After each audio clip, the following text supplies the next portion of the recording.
Hey guys, tonight we walk across warm sand that still holds the day's heat, and you can almost hear it whispering back at your footsteps, soft, powdery, patient. The air feels wide and clean, like the desert has been rinsed and hung out to dry under a sky that refuses to clutter itself.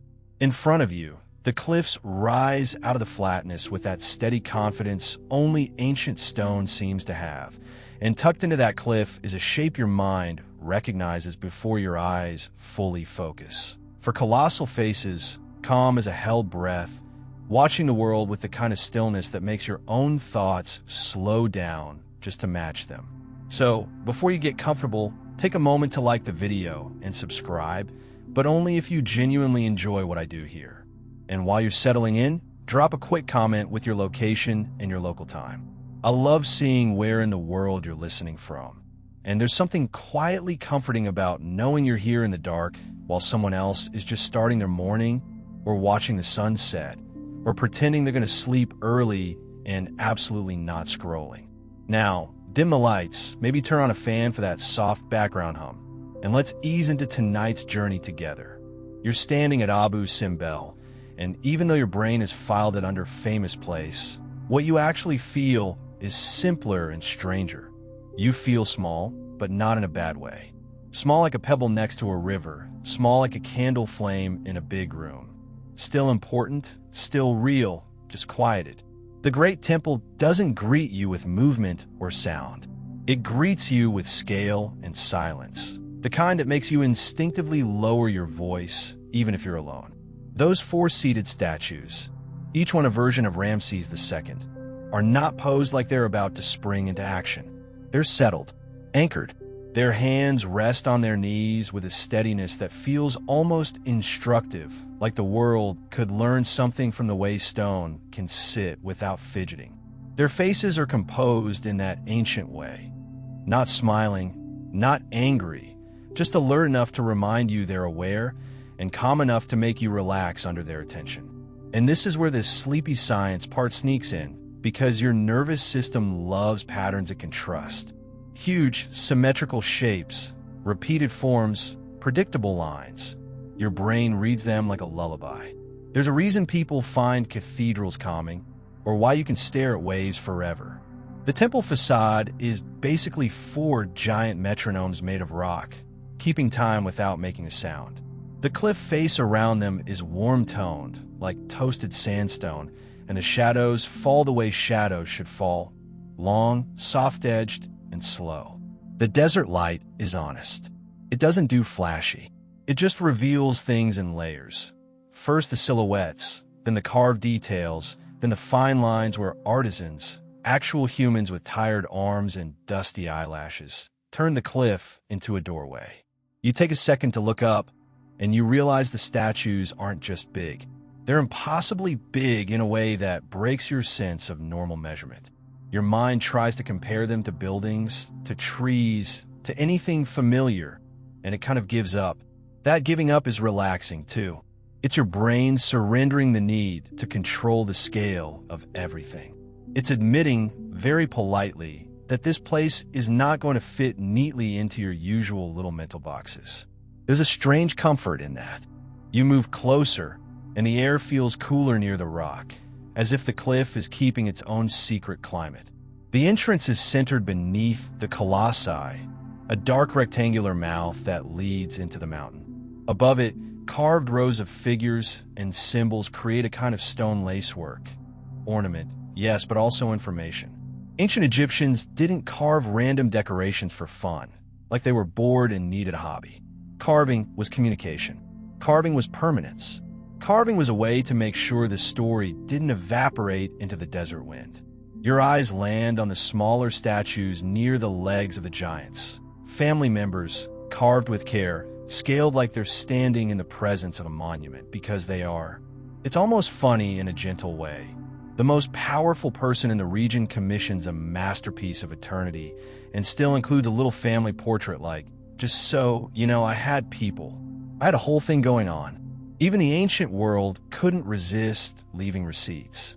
You can feel the quiet weight of the place pressing down, but it's not heavy like stress. It's heavy like a blanket, It's the kind of weight that tells your shoulders they can drop. Your breathing gets slower without you trying, and you notice that the space around you is doing something unusual. It's making time feel less sharp. In normal life, time chops itself into minutes and notifications and deadlines. Here, time feels smeared into a long, warm gradient. There's before the temple, there's after the temple, and in between is a generous stretch of you're here, so hush.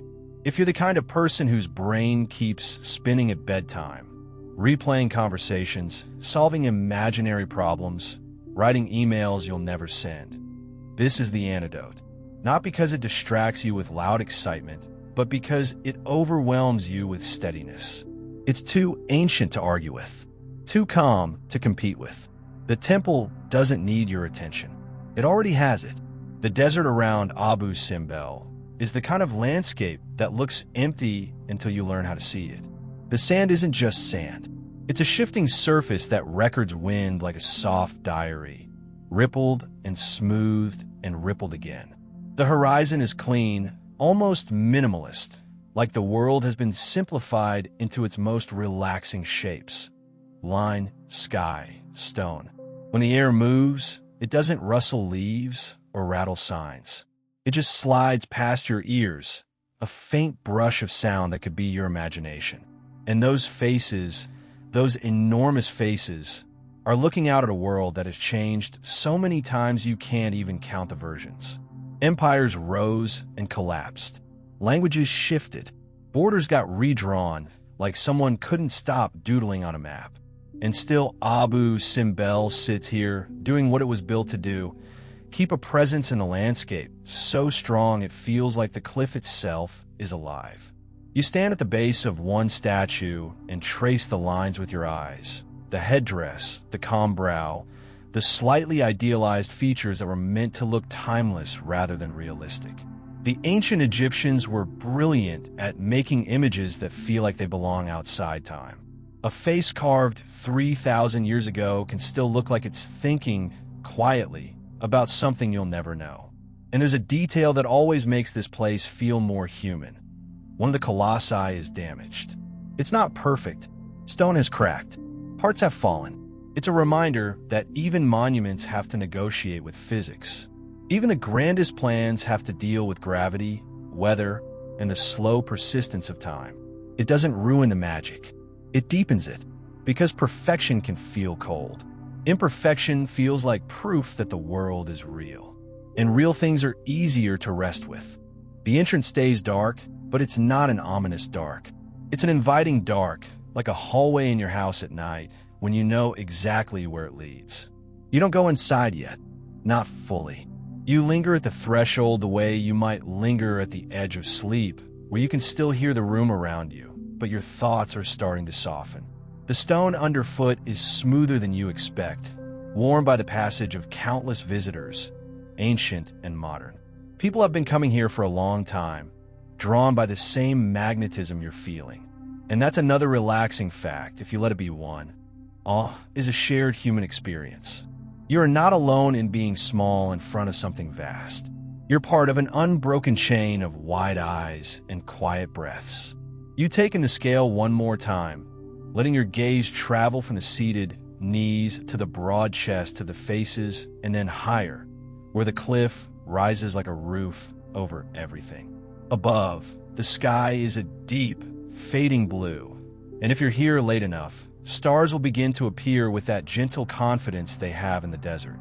No city glow to fight through, no haze, just clean points of light placed across the darkness like slow-moving thoughts. Your mind starts to build questions, the good kind. Why here? Why carve into the cliff? Why make it so enormous? And the best part is you don't have to answer those questions all at once. You can let them float. Curiosity without urgency is one of the most relaxing states a brain can be in. It's learning, but without the pressure of a test. The temple sits quietly, and you realize this is the first kind of mystery it offers. Not a puzzle you need to solve, but a depth you get to approach at your own pace. The figures and the doorway and the sheer scale are all there, waiting, unbothered by your schedule. You could stare at the facade for an hour, and it wouldn't change, wouldn't rush you, wouldn't ask you to be anything other than present. And right here, in the hush between sand and stone, the world feels simpler. You can almost feel your heartbeat syncing with the place, slow, steady, ancient. The desert is holding its breath. The four faces are holding their silence. And you're right at the edge of entering a mountain that was turned into a story, one patient cut at a time. The doorway stays behind you like a calm, dark rectangle in the cliff, but your attention drifts outward again because the temple doesn't exist in isolation. It's not floating in a museum bubble, perfectly labeled and politely lit. It's anchored to a place with its own personality, and the longer you stand here, the more you start to feel the landscape as part of the architecture. You look past the stone giants and you find the Nile, because of course you do. If you're ever in Egypt and you're wondering where the story is, it's usually leaning casually against the river like it owns the place. The Nile doesn't really pass through Egypt the way rivers pass through other countries. It's more like Egypt grew up around it, organized itself around it, dependent on it the way lungs depend on air. And down here, far to the south, the Nile becomes even more dramatic because the desert presses in tighter and the river turns into a long, green ribbon that feels almost impossible. That contrast is one of the most relaxing things your eyes can process. A wide, pale world of sand and rock, then that narrow strip of life where everything clusters, palms, reeds, birds, small movements that don't exist a few steps away. Your brain loves edges. It loves boundaries it can understand. The Nile is a boundary between this is where humans can live and this is where the sun rules with no negotiations. It makes the world feel organized. You're in Nubia, a name that holds warmth and depth and a slightly underappreciated kind of greatness. Nubia is not just southern Egypt, and it's definitely not a footnote. It's a whole region with its own cultures, languages, and long history, stretching along the Nile through what is now southern Egypt and northern Sudan. The river here doesn't behave like a lazy, meandering stream. It has personality. It squeezes between rock, runs past cliffs, and sometimes gets interrupted by stretches of rapids and rocky shallows. Those famous cataracts that made travel both interesting and annoying, depending on how much you enjoy dragging boats over stones. If you've ever tried to carry groceries up one flight of stairs and considered making peace with the concept of starvation, imagine doing that with boats. That's the Nile's southern character. Beautiful, vital, occasionally rude. And that rudeness mattered, because Nubia wasn't just scenery. It was a corridor and a frontier, a place where goods moved and influence moved and armies moved, all following the logic of the river. If you wanted to go south, you went by Nile. If you wanted things from the south, gold, ivory, exotic animals, incense, hardwoods, all the treasures that made royal courts feel like royal courts, you followed the same green ribbon. The river was the highway, the calendar, the supply line, and the reason anyone bothered trying to build permanence in a landscape that otherwise looks like it could swallow your footprints in an afternoon. That's why Abu Simbel feels like a statement. Not a loud statement, because the stone is too calm for that, but a statement the way a mountain is a statement. It sits near the ancient borderlands, in a region that had always been strategically important for Egypt. The South was both opportunity and anxiety. Opportunity, because wealth and trade flowed along this route. Anxiety, because borderlands are where control gets tested. It's where influence has to be seen, not just claimed. And there's something oddly soothing about understanding that. Not the politics. Obviously, politics has never relaxed anyone in the history of brains, but the clarity of placement. The temple isn't here by accident. It's here because the landscape makes sense. The cliff is stable. The river is nearby. The route is known. The horizon is open. When your mind learns the why here, it settles. It stops feeling like you're looking at a random miracle and starts feeling like you're looking at a deliberate act of human pattern making. You take a slow mental map of the area, the way you might trace a path in your head when you're about to fall asleep, replaying a familiar route until the repetition becomes comforting. North of you, the Nile continues toward the heart of Egypt, toward temples and cities and fields that depended on the flood's rhythm for thousands of years. South of you, the river leads deeper into Nubia and beyond, toward kingdoms that rose with their own power and their own gods and their own architecture. Places Egypt traded with, fought with, married into, tried to control, and sometimes failed to control. The Nile isn't just a line, it's a relationship. And Abu Simbel sits in that relationship like a carefully placed exhale.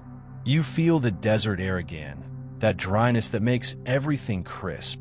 It's not humid, not sticky, not the kind of air that clings to your skin and asks you to carry it around. It's the opposite, air that leaves you alone. Sound travels differently in this kind of openness, too. Voices don't bounce off walls. They dissolve into distance. Even your thoughts feel like they have more room to stretch out without colliding with each other. That spaciousness is part of why the temples feel so restful. The desert doesn't crowd you with detail. It gives you large shapes and slow gradients. Pale sand, darker rock, a strip of green, a wide sky. Your eyes don't have to work hard. Your brain doesn't have to filter noise. It can simply observe. And when you observe, you start to notice how ancient travelers must have experienced this place. Imagine approaching along the river, the boat gliding between banks that alternate between life and bare rock. You'd see the cliff in the distance first, a darker line against a brighter horizon. Then you'd see the carved faces emerging from that line, not rising upward like a tower, but already sitting, already waiting. A temple carved into a cliff has this strange quality. It doesn't look built so much as revealed, like the rock always contained it, and someone simply removed the extra stone. That illusion of something being uncovered rather than constructed has a calming psychological effect. It makes the structure feel inevitable. It feels like it belongs. The more you think about the river, the more you realize how deeply it shaped everything here. In ancient Egypt, the flood wasn't just weather. It was the difference between abundance and hunger. Up in the north, the floodplain broadened and agriculture could spread wide. Down here in Nubia, the cultivable land narrows and life clusters even more tightly to the riverbanks. That narrowing makes settlements feel like beads on a string. It also makes control and visibility more concentrated, which is convenient if you're a pharaoh who wants everyone traveling the route to see exactly whose name is stamped onto the landscape in letters the size of your living room. Ramses II had a talent for subtlety, in a way a sunrise has a talent for being discreet. The temple's message didn't need a speech. It was the cliff, and the cliff had faces. But you don't have to stay in a mindset of power to appreciate the calm. You can hold a softer thought alongside it, that these temples are also a response to the river's reality. People lived here because the Nile allowed it, and they built here because the cliff allowed it, and everything about the place is a negotiation between human intention and natural boundaries. That negotiation is something your own body understands. You breathe in, and your ribs expand until they meet the limit of your bones. You breathe out, and the air leaves until it meets the limit of your lungs. Even rest is a negotiation. The mind wants to roam, the body wants to sink. Being here makes that negotiation feel friendlier. The landscape's constraints are so clear that your own internal constraints feel less frustrating. Your gaze returns to the statues for a moment, those enormous, steady faces, and you sense how they were meant to be seen in this particular setting. Against the desert's openness, their scale becomes even more striking. Against the river's life strip, their stone stillness becomes even calmer. It's like the landscape is the perfect frame. The river provides the pulse, the desert provides the silence, and the temple sits at the intersection as a kind of anchor point for both.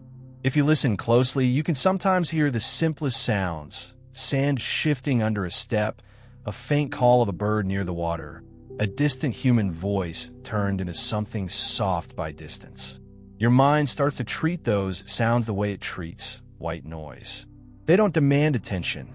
They allow it to drift. You're still outside, still in the open air, but you can feel how this region sets the mood for everything that comes next. Nubia isn't just the backdrop.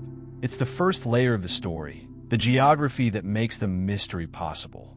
It's the reason the temples can feel both isolated and connected at the same time. Isolated in the desert's vast quiet, connected through the river's steady line that has carried people, ideas, and ambition for millennia. And standing here, with the Nile somewhere nearby and the cliff at your back, you sense that you're not just about to enter a temple. You're about to enter a place that was designed to be encountered, approached, recognized, remembered by anyone moving along this ancient route. The kind of design that doesn't just impress you for a moment, but gently rearranges your sense of scale until your thoughts slow down and your breathing follows.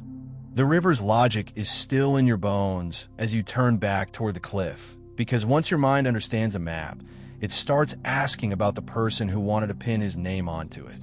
And you can feel him here, not as a ghost or a jump scare. Relax, this isn't that kind of channel, but as a presence embedded in decisions.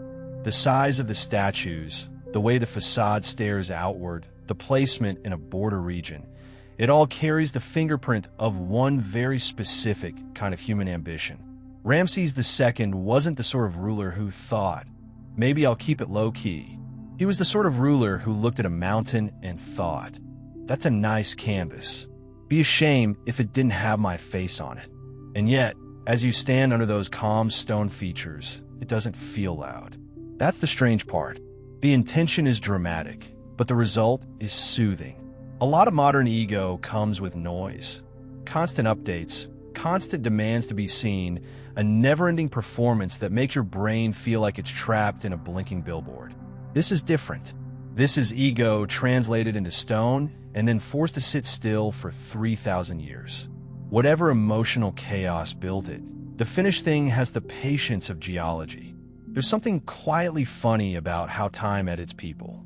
A king who wanted to be unforgettable becomes, in your experience, a relaxing set of proportions and shadows. He wanted glory. You get calm. Ramses II ruled for a long time. So long that the idea of his reign almost stops feeling like a number and starts feeling like a climate. When someone is in power for decades, they don't just make decisions. They set the tone. They become a constant. Generations are born into their rule and grow old under it. And long reigns give rulers something very valuable. The chance to build slowly and repeatedly, to scatter their names across the landscape until it feels like the land has always been that way. Abu Simbel is part of that scattering, but it's also more personal than many monuments because it's not simply placed on the land. It's carved into it.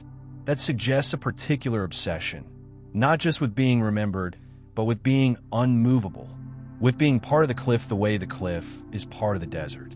If you've ever tried to calm your mind by imagining something steady, a lighthouse, a mountain, a deep tree root system, then you already understand the psychology of it.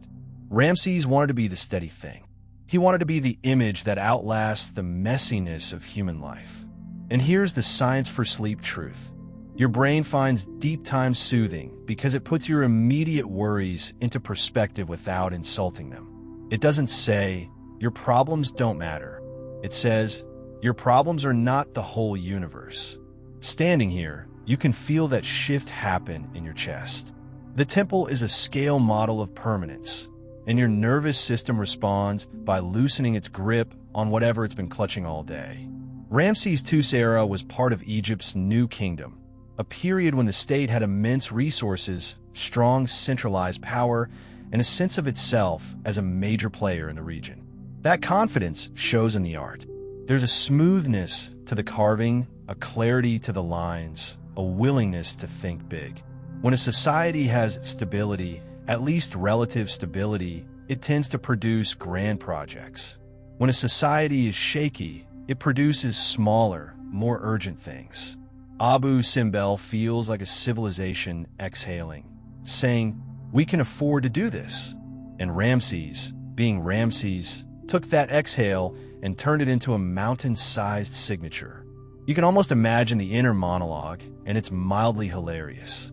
Something like, "I'd like to be remembered." A normal person might write a journal. A slightly extra person might commission a statue. Ramses is out here like, "Let's carve my face 4 times into a cliff and make the sun cooperate twice a year." That's not a spoiler. That's just the kind of life choice you make when you're convinced the cosmos is basically your personal assistant. But the deeper, calmer layer is that Ramses wasn't acting in a vacuum. Pharaohs were seen not just as political leaders, but as essential links in the cosmic order. Keepers of Ma'at, that concept of balance and harmony that held everything together. From that perspective, building temples isn't just vanity. It's maintenance. It's cosmic housekeeping. Offerings, rituals, sacred spaces. These were ways of making sure reality stayed stitched together properly. So Abu Simbel can be read in 2 ways at once, a power statement and a cosmic anchor. And holding both ideas together is strangely relaxing because it lets your mind do what it loves, contain complexity without panic. It's not either /or, it's both /and. The temple can be propaganda and prayer. It can be ego and devotion. Human motives are messy. Stone can hold the mess without judging it. You lift your eyes again to the faces. There's a quiet consistency across them, an intentional sameness. It's a reminder that these statues aren't portraits in the modern sense. They're ideal forms. Ramses is presented as unaging, untroubled, eternally composed. That's not because ancient Egyptians were unaware of wrinkles. It's because the image is about an idea, a ruler who is stable, divinely favored, unshaken. If you're listening to this while trying to sleep, take that image and borrow it for a second. Not the royal part, just the calm part, the unshaken part, the part that sits with hands on knees and doesn't scroll. There's a detail in the way the statues sit that's easy to miss. They aren't strained. Even though they're monumental, their posture is relaxed, spine straight, shoulders broad, but not tense. This is architecture that models calm authority. It's like the cliff is teaching your body how to settle. Your own shoulders feel invited to drop, your jaw to unclench, your forehead to smooth out.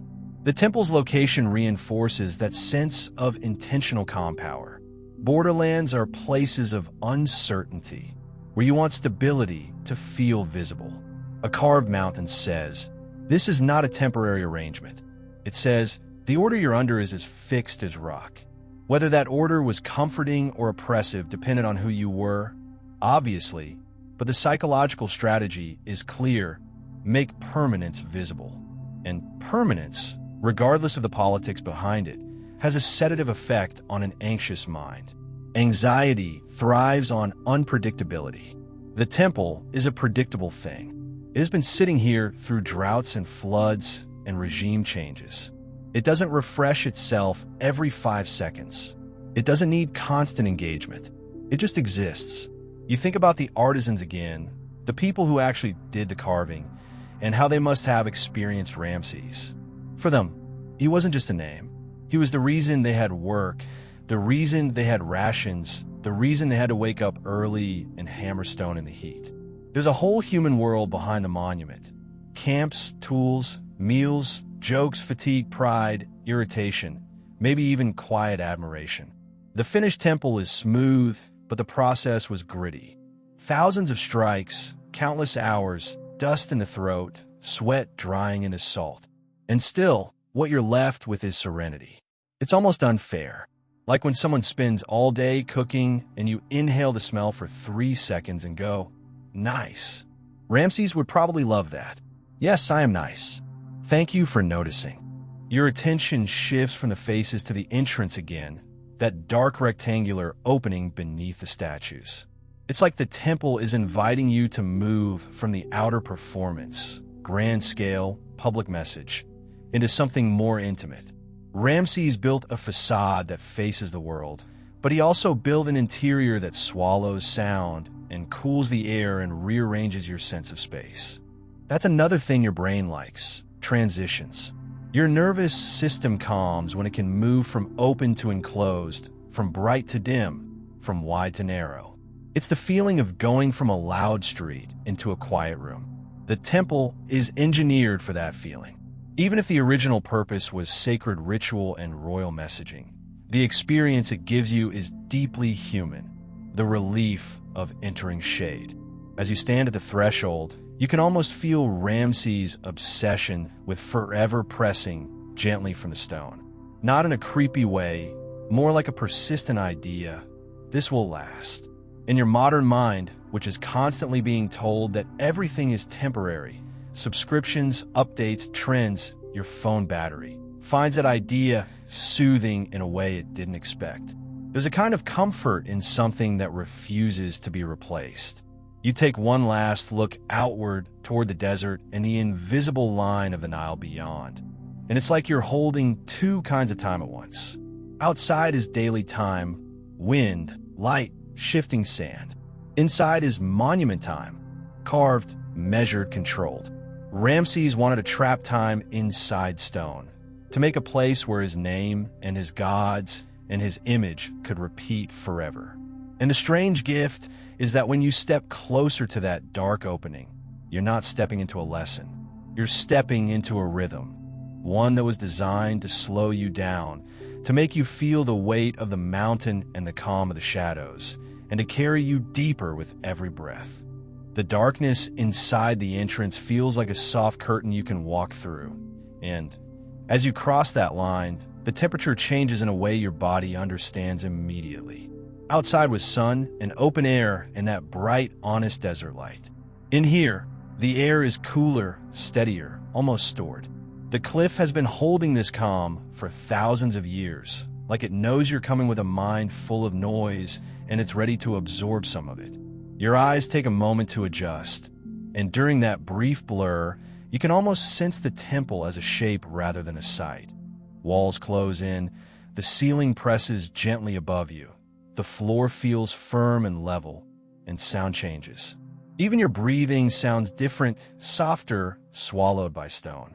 It's the kind of quiet that makes you aware of your own heartbeat. Not in a scary way, but in a, oh, right, I'm a living creature in a very old room kind of way. And this is where the most relaxing fact begins. This place wasn't built by stacking blocks upward into the sky. It was made by subtracting. People stood here and removed a mountain, piece by piece, until the mountain became a room. Your brain likes that idea because it's the opposite of clutter. It's negative space turned into purpose. It's minimalism on a ridiculous scale. Imagine the first day of work. The cliff is just cliff. No doorway, no faces, no chambers. Just rock and sun and dust. Someone points at it and says, in the ancient equivalent of casual confidence, we're going to put a temple inside that. And then, instead of being laughed out of the desert, they start. Chisels, stone hammers, wood mallets, tools that don't look like they belong in a project that ends with 4 colossi and a sacred interior aligned with the sun. That mismatch is soothing, too. It reminds you that huge outcomes can come from small, repeated actions. Your mind loves that, especially when you're trying to sleep and your thoughts keep insisting that everything needs to be solved right now. Abu Simbel is the proof that right now is overrated. The temple was made by patience wearing a tool belt. You walk forward slowly because the space encourages slow movement. The floor feels solid under your feet, and the darkness ahead is layered. Deeper shadow at the far end, lighter near the entrance where the last slice of daylight follows you like a reluctant friend. As you move, the light fades behind you, and the temple becomes more internal. It's like entering the quiet part of your own mind, the place where thoughts stop shouting and start speaking in low tones. The walls and ceiling carry faint tool marks in places, subtle traces of how the rock was persuaded into shape. You can't always see them clearly, but your imagination fills in the sensation. The sharp ring of metal on stone, the vibration traveling up an arm, the dust clouding the air, the slow, measured progress. Carving into rock is not like carving wood. Wood gives. Rock resists. Rock argues. Rock makes you prove you mean it. And those artisans did mean it for years. They didn't just carve a big hole, and call it a day. They carved structure. They carved order. They carved straight lines inside a material that wants to be jagged. That's the part that feels like science disguised as art. To carve a temple into a cliff, you need planning. You need measurement. You need an internal map before the internal space exists. You need to know where the ceiling will be, where the pillars will stand, where the walls will carry reliefs, where the inner sanctuary will sit like the heartbeat at the center. Your mind quietly admires that kind of thinking because it's the kind of thinking that turns chaos into calm. The cliff is natural chaos. Random textures, fractures, unpredictable variations. The temple is human calm, symmetry, alignment, repeated forms. The whole interior is a demonstration of control, and control, in the right dose, is relaxing. Not control in the sense of anxiety gripping everything, but control in the sense of someone smoothing a sheet, folding it neatly, making a bed in the middle of the desert. As you go deeper, you can picture the work unfolding in reverse. Carving a temple like this means you can't just start wherever you feel like. You have to work from the outside inward, shaping the entrance and the main hall, then continuing deeper, always keeping the geometry consistent. Each cut commits you to a future shape. Each strike is a vote for a room that doesn't exist yet. That's a strangely calming metaphor for your own life, if you let it be. Small, repeated actions becoming a space you can eventually rest in. You don't have to force the thought. You can just let it float behind your eyes like a slow-moving cloud. The air is so still that you notice tiny things. The way your footsteps echo faintly and then vanish. The way your voice would sound if you spoke, rounded and softened by the stone. Even your sense of time changes. There are no clocks in here, no direct sunlight. The temple doesn't care what hour it is. It cares about a deeper rhythm. The rhythm of the mountain, the rhythm of the river outside, the rhythm of human breath moving through carved space. And you begin to appreciate how carving into rock creates a different kind of architecture. A building built from blocks has joints, seams, places where different pieces meet. A temple carved from a cliff is more like a sculpture you can enter. The ceiling is the mountain. The walls are the mountain. The columns, when you reach them, feel less like supports and more like stone that was left in place on purpose, like the artisans spared those parts and shaped them into forms that look intentional. That act of leaving is as important as the act of cutting. They had to decide what to remove and what to keep. Your brain likes that simplicity. Choose what stays, remove what doesn't. It's the mental version of clearing your desk, but with a cliff. You move through the first interior stretch and let your eyes settle on the straightness of the passage. The way the interior seems to guide you forward without any need for signs or arrows. The temple is made to be followed. Its geometry is a gentle hand at your back. It doesn't shove. It nudges. And you can't help imagining the labor behind that nudge. Imagine standing here when it was all raw rock, the first rough cavity open to the bright desert.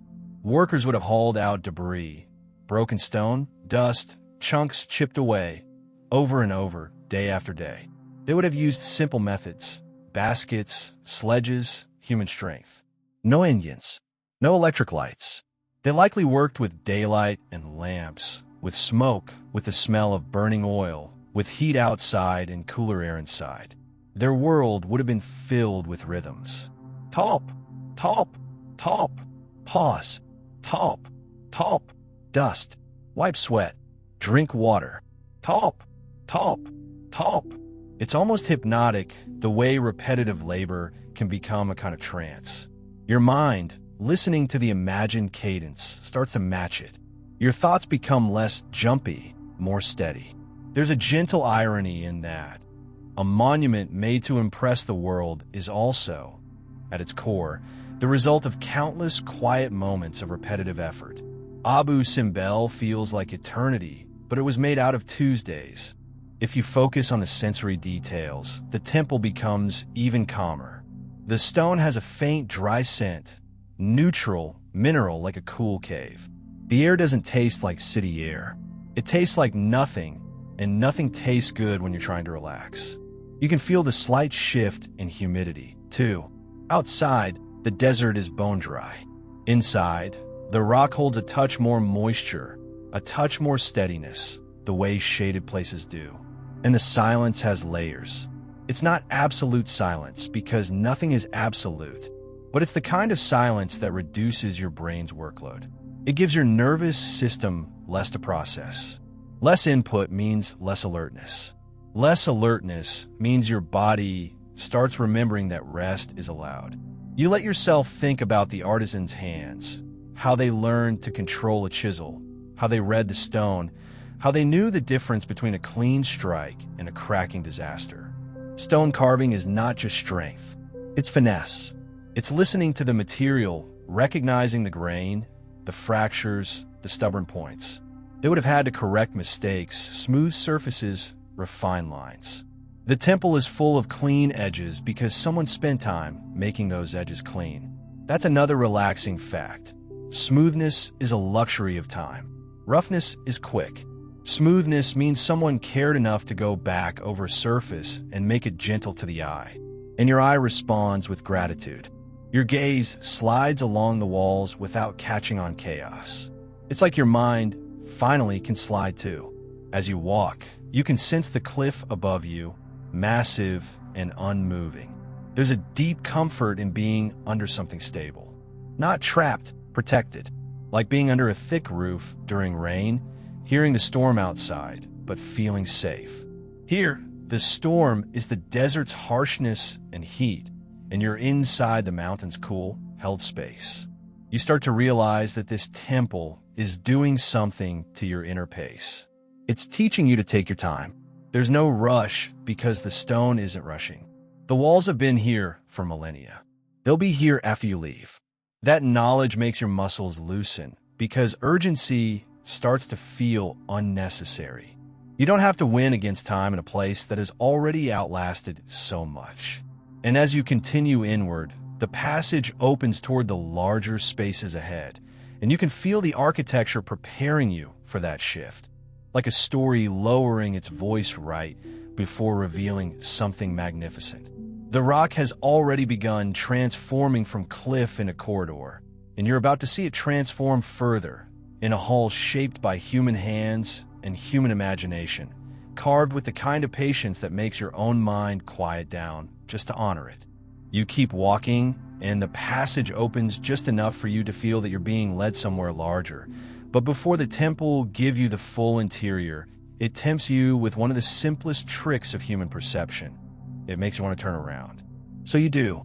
You look back the way you might glance over your shoulder at the last sliver of daylight before a room goes fully dark and the doorway becomes a frame. The bright outside isn't just outside anymore. It's a clean rectangle of light, bordered by stone that feels deliberately measured. The cliff's chaos is gone the moment you're looking through the carved opening. Everything has edges. Everything has intention. The entrance is centered, balanced, almost stern in its neatness, like the temple is politely asking your nervous system to stop improvising. And this is where the great temple's calm really starts to sink into your body. Symmetry isn't just pretty. Symmetry is a lullaby your brain already knows. When the left and right match, your mind doesn't have to guess what's coming next.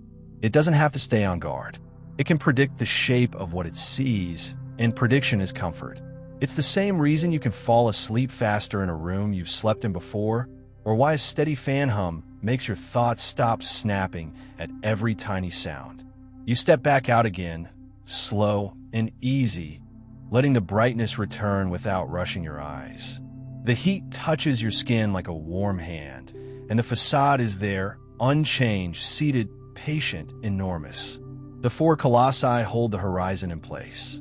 Their size feels less like intimidation and more like stability, the way a big old tree feels stable, even if it could technically crush you without noticing. From this angle, you can really see the order in it. The statues are spaced with a deliberate rhythm. The lines of the headdresses align in a way that makes your gaze travel smoothly instead of bouncing around. Even the negative spaces, the gaps between the colossi, the shadows under their thrones, the dark mouth of the entrance. Feel design, like someone composed this scene the way a musician composes a slow piece of music. And your brain responds like it's hearing that music. There's a soft, almost physical relief when your eyes land on something balanced. It's subtle. It's not a fireworks feeling. It's more like your jaw unclenches without asking your permission. You don't have to try to relax. The geometry does half the work for you. The facade has a strong central axis, and everything radiates from it. Left and right mirroring, heights repeating, forms echoing. This is the visual version of steady breathing. Inhale, exhale, nothing surprising, nothing sharp. If you've ever stared at a perfectly aligned row of trees or watched the repeating supports under a bridge, you know the sensation. The mind sinks into repetition. The mind likes knowing what's next. And Simbel doesn't just offer repetition. It offers repetition at a scale that makes your everyday mental chatter feel kind of adorable. Like your worries brought a little plastic sword to a mountain fight. You stand there, letting your gaze move from one statue to the next and back again. The faces are calm, yes, but it's the spacing that's doing the quiet magic. The symmetry acts like a gentle hand smoothing a wrinkled sheet. The cliff around the statues is irregular by nature. Weathered stone, small cracks, subtle color shifts, but the carved forms impose order over that irregularity. Your brain watches order winning, and it relaxes. There's also something about the seated posture that helps. If these were 4 giant Ramses figures standing in aggressive poses, you'd feel a different vibe. But seated figures feel settled. Their weight is down. Their center of gravity is low. It's the posture of someone who isn't going anywhere, someone who is already where they mean to be. That steadiness is contagious. You notice how the thrones and legs create strong verticals and horizontals. The geometry is almost architectural in itself, like the statues aren't just statues, but structural components of a larger visual system. They form a facade that reads like a calm, repetitive pattern. Big shapes repeated 4 times, details repeated within each shape. Your eyes don't get lost because they keep finding familiar landmarks. There's a sneaky psychological comfort in that, especially at night, when the mind is more likely to wander into anxious territory. Familiar landmarks mean the mind can roam without feeling lost. The facade becomes a map for your gaze. It guides you in loops, left to right, right to left, up to the faces, down to the hands, across the headdresses, down the legs. A slow circuit, like pacing in your head, but without the panic. Even the entrance is placed with that same calm precision. It's centered beneath the statues, not shoved off to one side. The doorway doesn't look like a practical afterthought. It looks like part of the rhythm. The dark opening is a pause in the music, quiet, deep, inviting. A rest note. And the more you stand here, the more you realize that the facade is doing something like emotional regulation, but without the self-help vocabulary that makes people roll their eyes. It's giving your brain fewer reasons to scan for danger. Symmetry signals stability. Stability signals safety. Safety tells the body it can lower the volume on alertness. You let your eyes fall to the smaller figures carved near the legs again. They're not symmetrical in the same strict way, but they still follow a balanced arrangement. Even the ornamentation above the doorway carries an ordered logic. Rows, repeated motifs, consistent spacing. Your brain is basically being gently convinced that everything is under control, which, honestly, is a rare and precious feeling.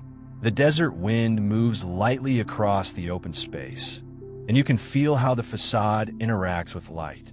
The shadows deepen in the carved recesses, darkening the eyes, sharpening the lines. The surface of the sandstone catches the last warmth of the sun and holds it.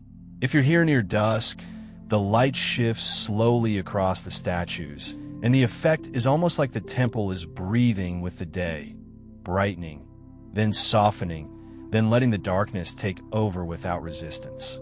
That slow transition is another quiet gift. The world outside modern life changes too fast. Screens flicker, lights blaze, notifications ping. Here, change is gradual. The statue doesn't change. Only the light does. Your brain can rest in that. It can watch something that isn't demanding immediate reaction. You find yourself appreciating the proportions in a way that doesn't require you to be an architect. The statues are huge, but they aren't awkward. Their heads are large enough to read from a distance. Their bodies are broad enough to feel grounded. The scale doesn't feel random. It feels tuned. The human form is stretched into monumentality, but it still makes visual sense. It still feels coherent, and coherence is calming. Your eyes drift to the line of the cliff above the statues. The carved facade sits within the natural rock, and the contrast is gentle. The cliff is rough and irregular, like nature speaking in a gravelly voice. The statues are smooth and ordered, like humans answering in a calm, measured tone. Together, they create a scene your mind can understand. Chaos held by structure, wildness framed by intention. That's the kind of scene that makes you feel safe without feeling bored. It's almost like the temple anticipated your restless brain and said, "Here, look at this." You can stop trying so hard. You stand there long enough that the facade starts to feel less like a thing you're looking at and more like a presence you're sharing space with. The scale no longer shocks you. It steadies you. The symmetry stops being a detail and becomes a rhythm you can ride. You don't need to think about Ramses for a moment. You don't need to solve the meaning of anything. The facade offers pure sensory calm, balanced shapes, repeated forms, warm stone, slow light, deep shadow. And somewhere in that calm, your thoughts begin to do something very useful. They slow down and they stop arguing with each other. When you finally turn back toward the entrance again, the dark doorway doesn't feel like stepping into mystery in a dramatic way. It feels like stepping into quiet that has been prepared for you.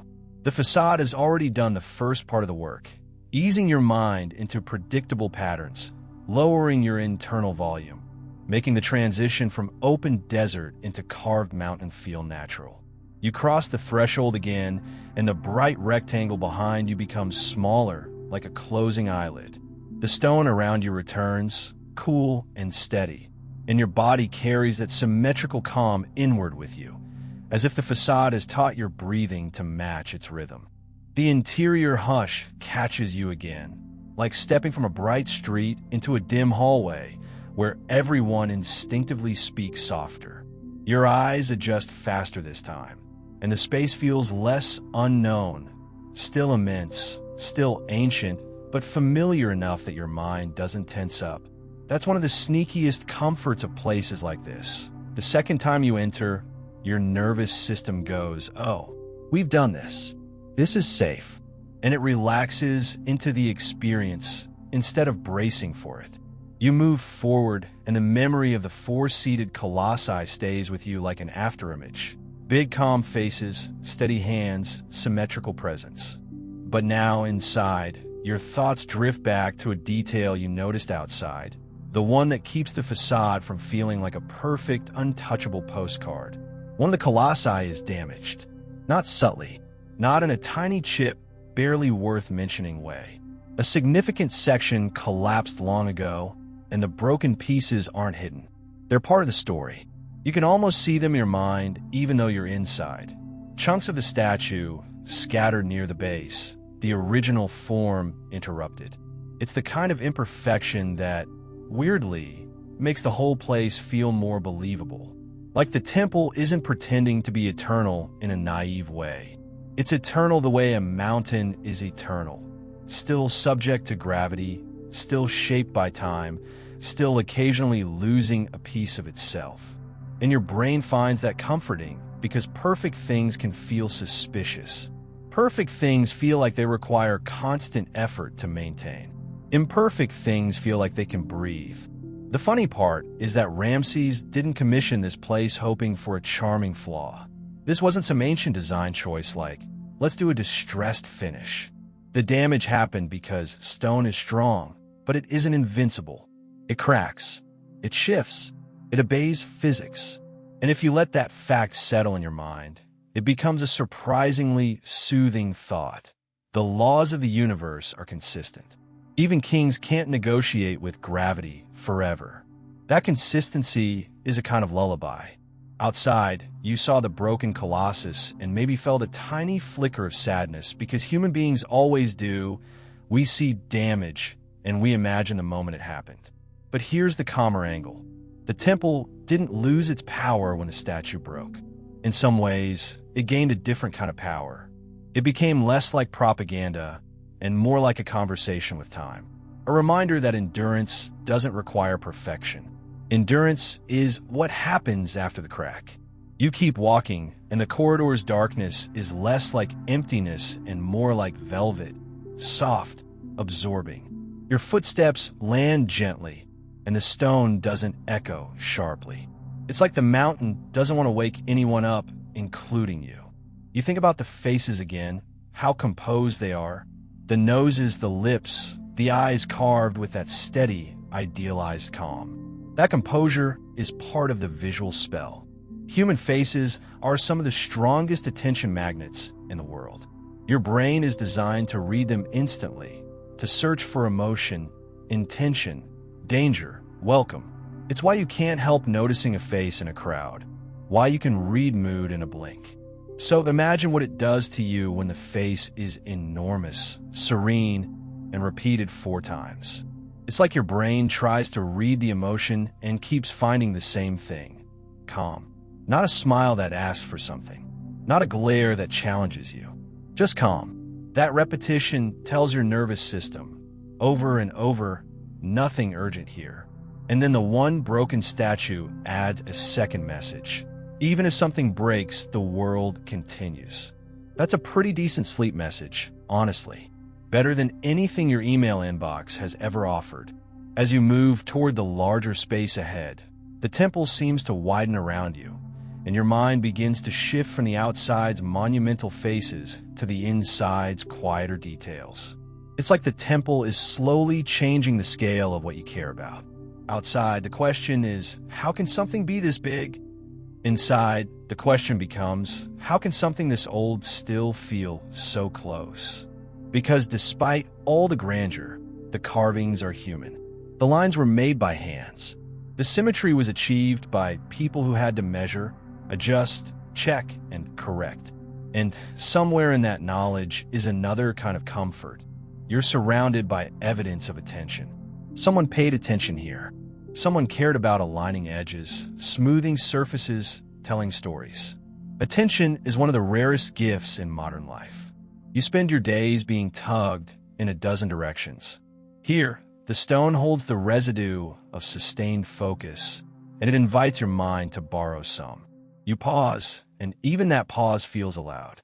The temple doesn't push you along. It doesn't feel like a hallway designed for traffic. It feels like a space designed for presence. And the broken statue outside becomes, in your mind, a kind of anchor point. You can use it as a callback, a gentle mental touchstone. Whenever your thoughts start to wander into something stressful, you can remember that broken colossus and what it represents. Not loss, but persistence. Not failure, but reality. The stone wasn't ashamed of breaking. It just broke and then it stayed. There's a quiet strength in that. You continue forward, and the air shifts again, cooler as you get deeper. It's like the mountain is slowly closing its hand around you, not to trap you, but to hold you in a steady, controlled environment. The temperature becomes more consistent, the light more uniform. Your pupils widen slightly. Your body adapts. Adaptation is calming. It's proof that you can settle. The temple's design feels like it anticipates this settling. It starts grand outside, then brings you inward, narrowing the world, reducing distractions, encouraging slow movement. It's almost like ancient architecture understood something modern science confirms. The environment shapes your nervous system. Calm spaces create calmer bodies. You think again about Ramses, how his image is meant to be flawless, eternal, unshaken. And then you think about that broken statue. It's like the temple contains both the human desire for permanence and the universe's gentle refusal to guarantee it. That tension could be unsettling, but here it isn't. Here it feels like honesty. And honesty is relaxing because it removes the pressure to pretend. If stone can break and still be magnificent, maybe you don't have to be perfect to rest. Maybe your day doesn't have to be resolved for you to sleep. Maybe you could be a little cracked, a little tired, and still worthy of quiet. You take another slow breath, and the cool air feels clean. The smell of stone is subtle, almost non-existent, and that absence is soothing too. There's nothing sharp here. No fragrance trying to sell you a mood. Just mineral calm. Your feet carry you forward toward the larger hall, where the temple begins to reveal the next layer of its interior rhythm. And even before you see the columns, you can sense them, space opening up, ceiling lifting, the architecture preparing to show you repetition in a new form. Not in four colossal faces this time, but in a procession of carved bodies turned into pillars. You hold the image of the broken colossus in your mind as you step closer, the way you might hold a comforting thought at the edge of sleep. Not heavy, not dramatic, just steady. A reminder that time can take pieces away and the whole can still feel complete. The space opens in front of you with a kind of quiet generosity, and the air changes the way it does when you step into a cathedral, cooler, deeper, more settled. Your footsteps soften without you trying, because the room itself seems to absorb sound the way sand absorbs heat. The ceiling lifts, the walls pull back, and your eyes finally meet what the entrance was preparing you for, a hall of pillars that looks less like a room and more like a slow, stone procession. Each pillar is carved into the shape of a standing figure, and the figures are not strangers. They're the same calm presence you met outside, transformed. Here, Ramses appears as Osiris, arms crossed, body straight, posture timeless. It's not a pose of motion. It's a pose of stillness with purpose, like a person standing guard over silence itself. The pillars line up in a rhythm that your brain immediately wants to count, even if you never actually do. Counting is what the mind does when it's soothing itself. 1, 2, 3. The repetition turns the hall into a visual heartbeat. Your gaze drifts along the rows, and there's an almost physical sensation of order settling over you. The pillars are evenly spaced. Their forms repeat. Their shadows repeat. Even the negative spaces between them feel measured, like the air was portioned out carefully and arranged. The hall is a pattern you can walk through, and walking through a pattern is one of the simplest ways to calm a restless mind. Each figure pillar holds the same vertical calm. Straight lines, symmetrical shoulders, a head shape that reads clearly even in dim light. The details are there if you want them. The carved headdresses, the lines of the crossed arms, the faint suggestion of jewelry and sacred insignia. But you don't have to strain to see every detail. That's part of why it feels restful. The hall doesn't demand your attention with sudden surprises. It offers steady repetition and lets your mind choose how deep to focus. Your breathing slows as you move between the pillars, and your body starts doing that little involuntary thing it does in quiet, in closed places, shoulders lowering, steps getting lighter, eyes softening. The hall feels like it was designed to regulate you, even if the original purpose was ritual and symbolism.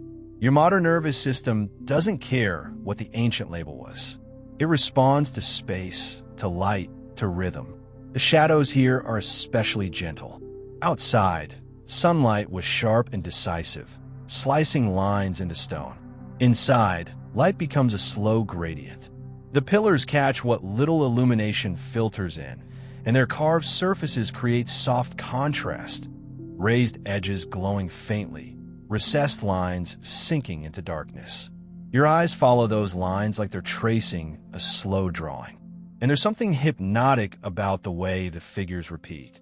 It's like walking through a room full of still companions who are all meditating so deeply they've been frozen in that state for millennia. No chatter, no interruption, just presence. The Osiris form matters, 2.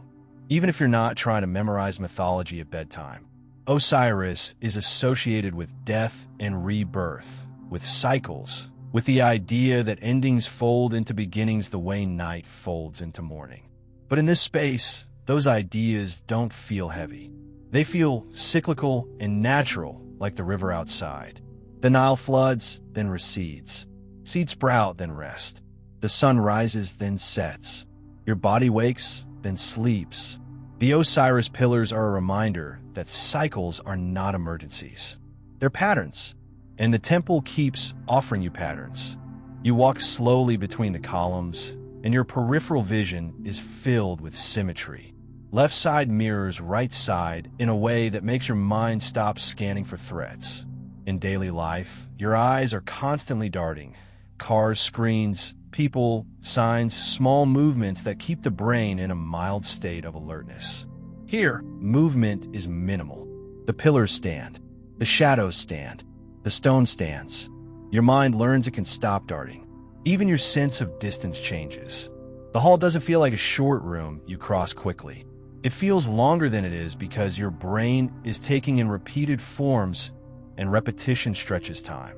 Think about how a long row of streetlights can make a road feel endless, or how a series of waves can make you lose track of minutes. The hall does the same thing. It invites you into a slow loop where time becomes less sharp. Your fingertips almost want to reach out and touch the carved stone, not out of disrespect, but because your brain likes texture when it's calming down.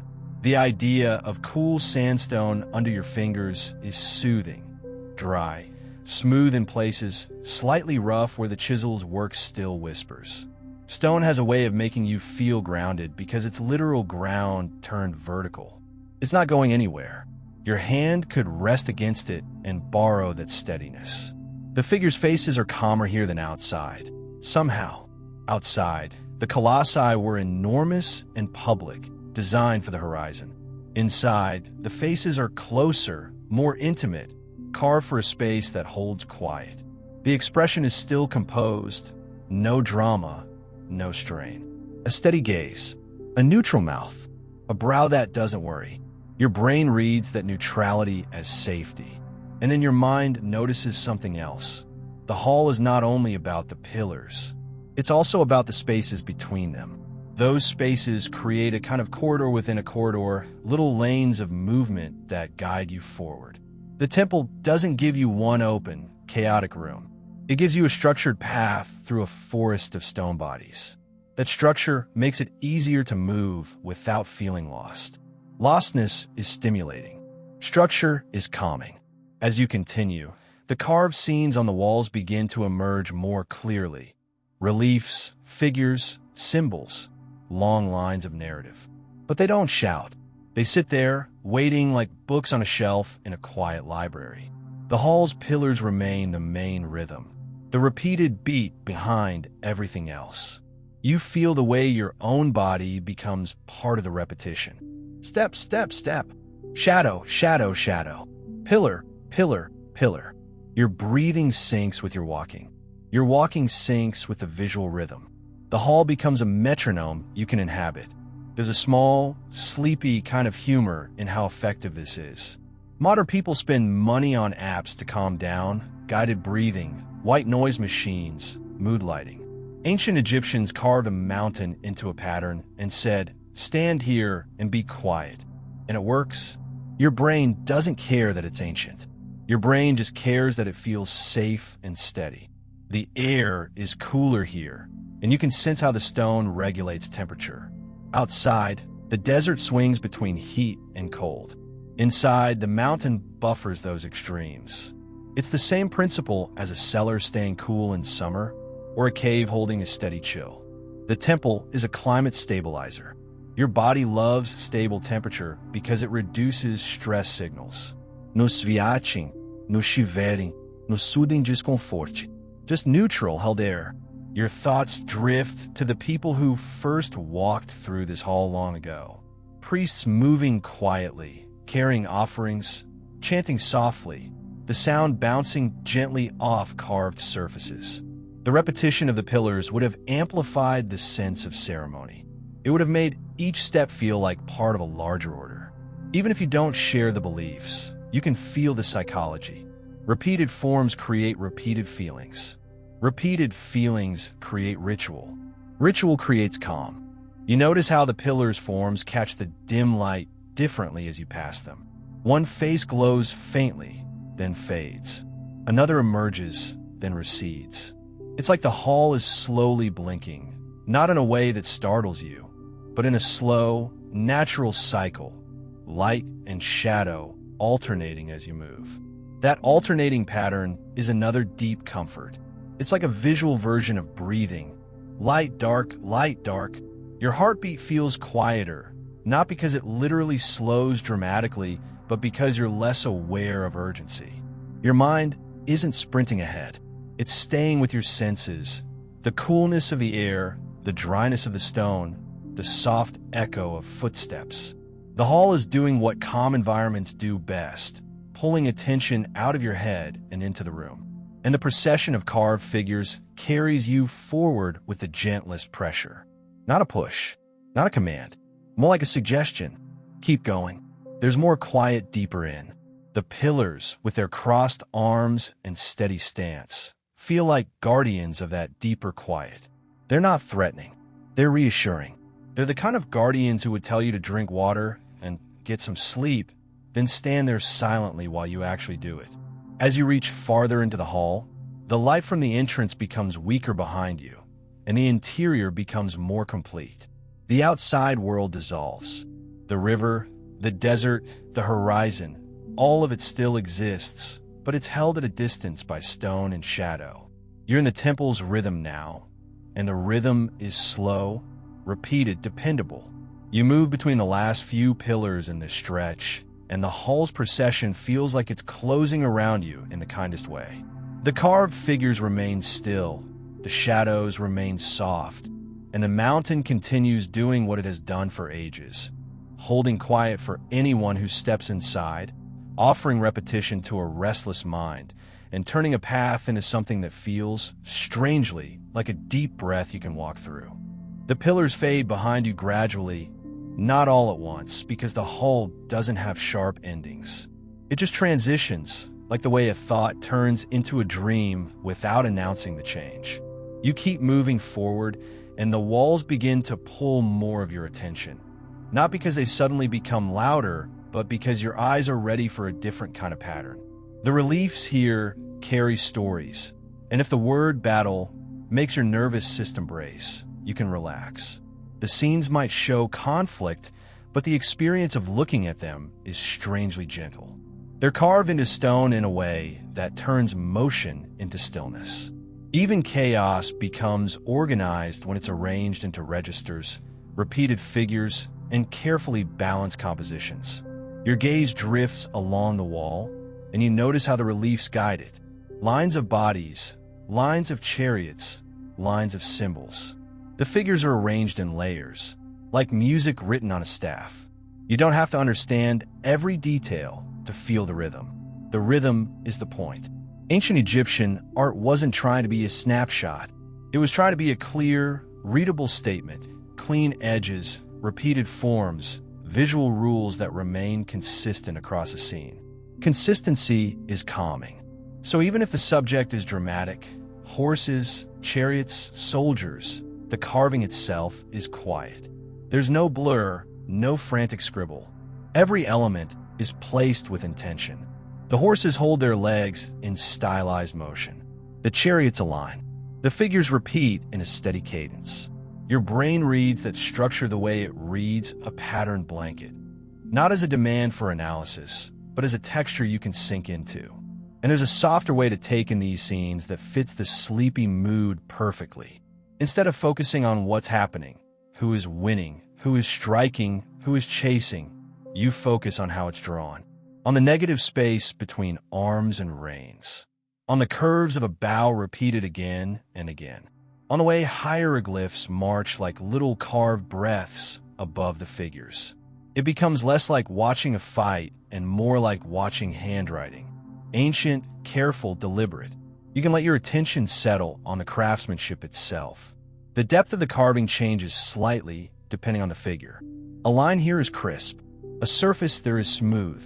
Shadows collect in recessed grooves and make the images easier to read in low light. The reliefs are designed for a world without electric bulbs. They were meant to be legible by flickering lamps and angled sun, so the carvers used shadow as part of the ink.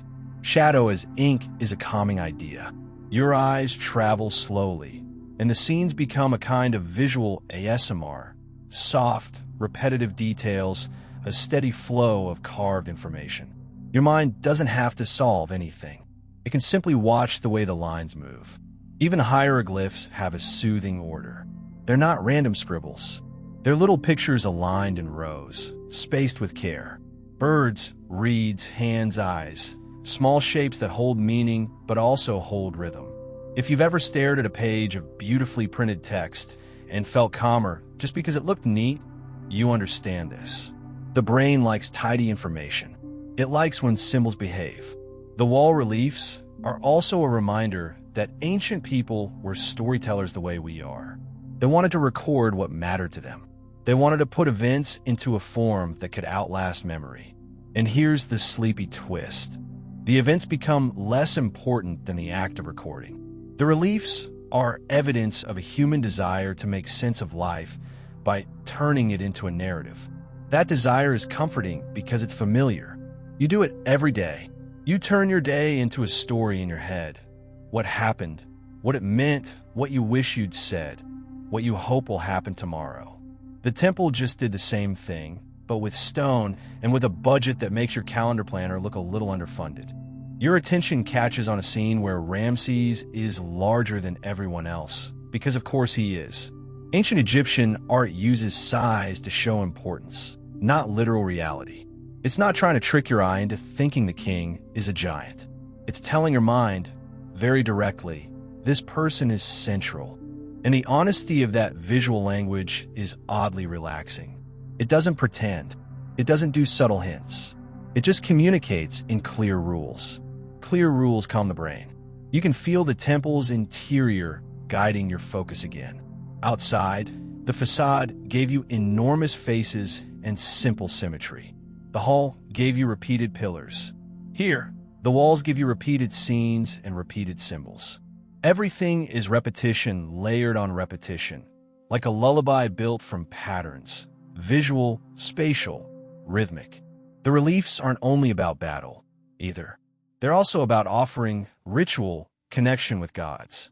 Figures present gifts, hands lift in gestures, deities sit or stand with calm authority. The divine figures have their own visual signatures, crowns, animal heads, specific symbols that repeat through the scenes like recurring characters in a long, slow story. And again, the most restful way to take it in is not to treat it like homework. It's to treat it like a tapestry. You're not reading for plot twists. You're letting your eyes enjoy the weave. You move closer to the wall, and the stone surface shows subtle variations where time has softened edges. Some lines remain sharp. Others have rounded slightly, like the temple has been gently sanded by centuries of air and touch. That softening is calming too. It's proof that time can be a sculptor, not just a destroyer. Time doesn't only break the colossus outside. Time also polishes. Time smooths. Time makes hard lines kinder. And you can apply that thought to yourself without forcing it. If today felt sharp, maybe time will soften it. If a memory feels jagged, maybe it will round off. Stone has been doing this forever. Your steps continue, and the reliefs drift past like slow-moving images. The temple's walls don't rush you. There are no flashing highlights or sudden surprises, just a steady procession of carved moments. Your mind begins to treat them like a moving meditation. Observe, let go, observe, let go. You notice how the figures are carved with a kind of stylized clarity. Faces are shown in profile, eyes drawn as if they're looking forward even when the head is turned, shoulders shown frontally, legs in profile. This isn't realism the way modern art often tries to be. It's a system designed for maximum readability. Every body part is presented in the angle that makes it most recognizable. And that system creates a strange sense of calm because it's predictable. You know how the next figure will look. You know how the next star will be drawn. You know the next set of hieroglyphs will align. Predictability is soothing. It's why you can listen to the same bedtime video 100 times and still feel relaxed. Familiar structure tells your brain it can stop analyzing. You linger on the way the carved lines catch the dim light. Raised edges glow faintly, and recessed areas deepen in a shadow. If there's a torch or lamp in your imagination, the flicker would make the scene seem to move, just barely, like the stone is breathing. That subtle illusion, motion without noise, is deeply calming. It's like watching reflections on a wall. You can almost hear the quiet of ancient lamps. Not the flame itself, but the gentle shift of air, the occasional soft pop of oil. In a world without electricity, light was a living thing. It flickered, it danced, it softened edges. The reliefs were made for that kind of light. And in that kind of light, even dramatic scenes become gentle textures. Your mind begins to float a little, and you let it. The temple doesn't punish drifting attention. It rewards it. The deeper you go, the more the outside world dissolves, and the more the interior becomes its own universe of stone rhythm and dim calm. You keep walking, and the reliefs continue to guide you forward. They're ordered lines like a slow river of carved narrative. The pillars behind you are now a memory of vertical repetition. The walls beside you are horizontal repetition. Together they create a grid of calm, vertical and horizontal, standing and flowing, still in story.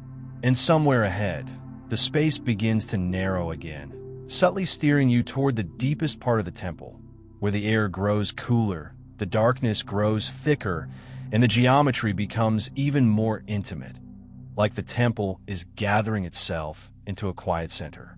The wall stories keep sliding past, and then, almost without warning, your body notices the shift before your eyes fully register it. The space narrows. The ceiling feels lower. The air becomes cooler in a way that's not dramatic, just definite, like stepping in a shade beneath a thick tree. Your breathing sounds softer here, more private. Even your thoughts feel like they're speaking in a smaller room. You're approaching the heart of the great temple, and the atmosphere changes the way it changes when you go deeper into a cave. The world outside doesn't vanish, but becomes less relevant. The river, the desert, the huge faces carved into sunlight, they're still real, but they feel far away, like remembering a conversation you had earlier in the day. This interior has its own time, its own rules, its own calm. The corridor draws you forward with the quiet certainty of geometry. It's not an open maze. It's a deliberate path. Straight lines. Centered alignment. A gentle insistence on order. Your mind, which is used to messy modern environments, random furniture layouts, tangled streets, apps that rearrange their buttons just to keep you humble, finds this clarity soothing. The temple doesn't surprise you. It guides you. And as you move, you become aware of something simple but powerful. Rock holds temperature. The deeper you go, the less the outside heat matters. The mountain has a memory of coolness. It buffers extremes. It's like the temple is a giant thermal blanket, but in reverse, keeping you from overheating, holding you in a neutral zone. Neutral zones are where sleep begins. The stone underfoot feels more intimate here, like you're no longer walking through a public hall, but entering a private core. The walls feel closer, and the carvings, if they're present, seem to sit more quietly in the dimness. The light is lower, and your eyes adjust into a softer way of seeing. Less sharp scanning, more gentle noticing. Your pupils widen. Your peripheral vision becomes calmer. It's like the temple is lowering the brightness setting on your mind. The last stretch toward the sanctuary carries a subtle sense of sacredness. Not because there's a sign that says sacred, but because the architecture does what sacred architecture often does. It narrows the world. It reduces distractions. It takes you from wide spaces into focused spaces so your attention naturally gathers itself. This is the opposite of the internet. The sanctuary is deeper, darker, and quieter, and when you finally reach it, you feel it as much as you see it. The air is still. Sound doesn't travel far. The stone seems thicker, and in that thickness, you sense why people built inner chambers and temples across so many cultures. It's not just ritual, it's psychology. A deep interior room feels protected. It feels like being held inside something strong. Your shoulders soften again, and you realize how much of relaxation is simply the body believing it can stop guarding itself. The sanctuary's geometry is simple and calm, straight, enclosed, symmetrical. The ancient Egyptians were masters of creating spaces that feel inevitable, like they were always meant to exist. You're not in a chaotic carved hollow. You're in a chamber with edges that feel decided, corners that feel deliberate. The walls don't wobble. The room doesn't feel accidental. It feels like a thought made solid. And the coolest part, in the calmest way, is how much planning this required. To carve a deep chamber like this, you can't improvise. You need to know your axis. You need to measure distances with precision. You need to keep everything aligned with the entrance and the facade and the outside world, even though you're buried in rock. That is geometry as devotion. You let your eyes settle on what's in the sanctuary. Carved figures seated or standing in the deepest, most important place. The arrangement feels like a final chord. The story of the hall and the walls and the narrowing corridors resolves here into something simpler, quieter, more concentrated. And you can feel the emotional effect of that concentration. The deeper you go, the fewer choices you have about where to look. Your gaze isn't pulled in 10 directions. It's guided to the center, to the focal point. Fewer choices mean less mental effort. Less effort means your mind can start to float.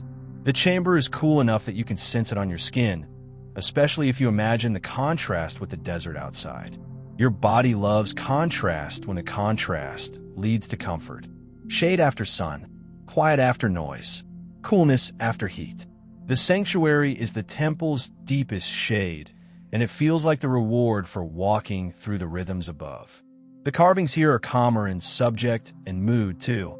The energy of the outer scenes, processions, narratives, larger movements has faded.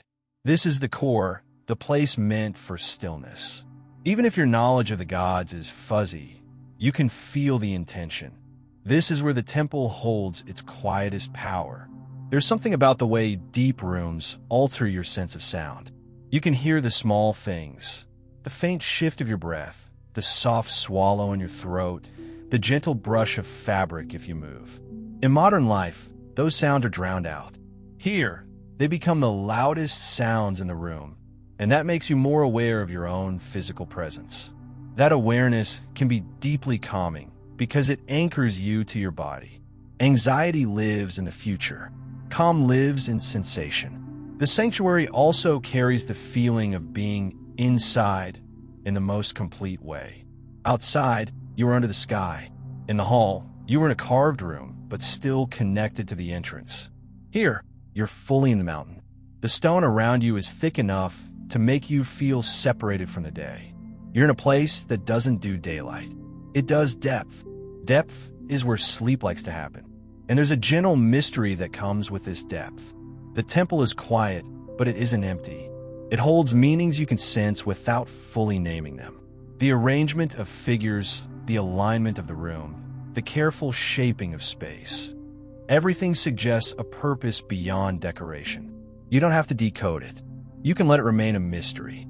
Mysteries are relaxing when they don't demand solutions, when they're allowed to be beautiful unknowns. You stand in the sanctuary and let your mind quiet down to match it. The cool air feels like it belongs to the stone. The darkness feels soft, not threatening. The room feels like the temple's heartbeat, steady, slow, almost imperceptible. And even though you're deep inside a monument built for a king, the mood doesn't feel like ego anymore. It feels like stillness. It feels like someone took all the noise of the outside world, sun, wind, river, politics, movement, and compressed it into a chamber where the only thing left is quiet. In that quiet, You begin to sense that the temple's most famous trick isn't the size of its statues or the drama of its reliefs. It's a subtle relationship with light and time, something that happens with such precision that it turns the sun itself into a visitor. And that thought sits in your mind like a small spark in the darkness, gentle and curious, waiting for the moment when the temple lets daylight reach this deep place on purpose. That little spark of curiosity in your mind sits quietly in the sanctuary's cool air because the temple doesn't just exist in space. It exists in time, and not in the vague poetic way people say that when they're trying to sound profound. This is time in the measurable, stubborn, almost unbelievable way. Time is angles. Time is direction. Time is a line the sun follows across the sky, day after day, year after year, with the calm reliability of something that doesn't care about your plans. The sanctuary is dim, and your eyes have adapted so fully that even the faintest change in brightness feels noticeable. In this room, darkness isn't emptiness. It's a background that makes light meaningful. And somewhere in that contrast is the temple's quiet masterpiece, the way it turns a sunbeam into an event. Twice a year, sunlight reaches into this mountain, not metaphorically, literally.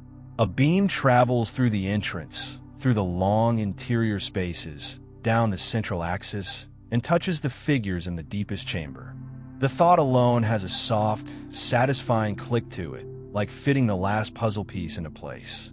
Because the idea of the sun, this enormous, indifferent star, lining up with a carved room inside a cliff, it makes the world feel both bigger and more orderly at the same time. Your mind likes order. Your mind also likes wonder. This is both. Picture the day outside. The desert is bright, the air crisp, the horizon clear enough that distance feels like a clean sheet. The sun rises and begins its slow climb. People gather near the facade, some of them whispering, some of them just staring with that expression humans get when they're hoping to witness something that makes life feel less ordinary. And then, without any drama from the temple itself, because stone is not theatrical, the light begins to move inside. A thin bar of brightness appears, stretching along the floor, sliding forward with impossible patience. It doesn't rush. It doesn't flicker like a screen. It advances like a tide. The corridor and halls that usually hold dimness begin to receive a narrow ribbon of sun, and the carvings wake up in a new way. Relief lines sharpen. Figures gain contrast. Shadows retreat just enough to reveal details that normally sit tucked away. Light becomes a visitor walking the same path you walked.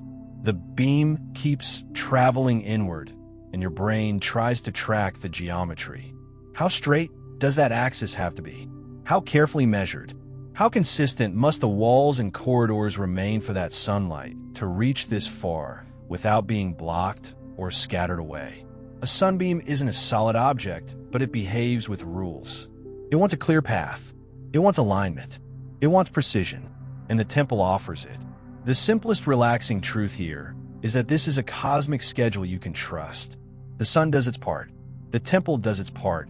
The event happens with a predictability that feels like a deep breath. In a world where most things drift, break, update, or change their passwords just to spite you, Abu Simbel keeps an appointment with daylight like it's the most natural thing in the world. You stand in the sanctuary imagining it, and you can feel how the moment would change the air. Not physically warmer, necessarily, though light brings a hint of warmth, but emotionally warmer. The room that has been cool and shadowed suddenly receives a line of gold. The figures in the sanctuary, carved and still, become touched, selected, illuminated. And here's where it gets deliciously strange in the calmest way. Not all the figures are lit the same way. The beam reaches certain statues and leaves one in shadow. That detail feels almost like the temple is making a quiet joke, or offering a whispered hint about hierarchy, about meaning, about which presence is meant to remain hidden. The design is not only about light reaching the chamber, it's about light choosing. Your mind doesn't have to lock onto the exact names to appreciate the effect. but the arrangement matters. The sanctuary figures include Ramses alongside major deities, and the alignment allows the sun to illuminate specific faces during those moments. It's as if the temple, carved by human hands, is briefly connected to the sky's movement, like a handshake between stone and star. That connection is one of the most soothing things you can contemplate because it tells you the universe is legible. Not fully, not in a way you can control, but in a way you can witness. The sun moves, the earth turns, shadows shift, and someone long ago understood those movements well enough to carve a mountain that responds. This is where the sleepy science comes in again, gentle and simple. Humans feel calmer when they can predict cycles. Your body already lives by cycles, circadian rhythm, temperature shifts, hunger, sleep pressure building like a slow wave. The temple solar event is a physical reminder that cycles are real and reliable. The sun will rise. The sun will move. The light will return. Even if your day felt messy, the sky still keeps its patterns. And your nervous system loves that. Imagine standing in a hall when the beam begins to enter. People would be quiet because instinctively you don't talk over light doing something sacred. The pillars would catch highlights, thin strips of brightness sliding across their carved faces. The reliefs on the walls would change from soft textures to crisp drawings. The entire temple interior would become, briefly, a camera obscura for the sun, a long, carved tunnel that turns daylight into a focused gesture. The focus itself is calming. Diffuse light is gentle. Focused light feels meaningful. Your brain wakes up just enough to notice, then settles again into the satisfaction of seeing order unfold. And the timing, twice a year, makes it feel rare without feeling random. Rare events can be stimulating in an anxious way when they're unpredictable. But this is predictable rarity, a scheduled miracle. It's like the temple gives you something to look forward to, but not something to worry about. The day will come. The light will do what it does. The stone will remain still. No notifications required. You can also feel how intimate the event is compared to the facade scale. Outside, the colossi dominate the landscape. Inside, a single beam of light becomes the main character. That shift from massive to minimal has a calming effect because it mirrors the way your mind quiets down at night. The world doesn't need to be huge and loud to be meaningful. Sometimes meaning is a small stripe of brightness on a face carved into rock. The beam reaches the sanctuary in your imagination, and you see the moment it touches stone. It's not dramatic like a spotlight snapping on. It's gradual, a slow brightening, a soft reveal. One face catches gold, then another. The contours of cheeks and brows become more defined. The shadows that have been holding the room loosen their grip. And still, one figure remains unlit. That shadowed figure is like a reminder that not everything needs to be exposed. Some things are meant to stay in quiet. Your own mind can take that as permission. Not every thought needs to be solved tonight. Some thoughts can remain in shadow and still be part of you. The engineering behind this doesn't have to be explained like a textbook to feel impressive. You can simply let yourself appreciate the reality. Ancient builders oriented this temple with extraordinary care. The axis isn't random. The placement of chambers isn't random. The depth, the straightness, the angles, these aren't accidents. Someone observed the sky, understood seasonal shifts, and embedded that understanding into stone. And the result is a temple that behaves like a calendar you can walk into. Calendars are comforting when they aren't weaponized into deadlines. This is a calendar with no meetings, no reminders, no overdue notifications. Just the sun quietly marking its own path through the year. You let the thought wrap around your mind like a slow ribbon. Twice a year, the sun reaches into a mountain and kisses the back wall. That's the kind of fact that makes life feel a little more coherent. Like the world has hidden alignments waiting for you, whether you notice them or not. If you stay with the imagery, you can feel the softness of the beam on stone. Light looks gentle in dust-filled air.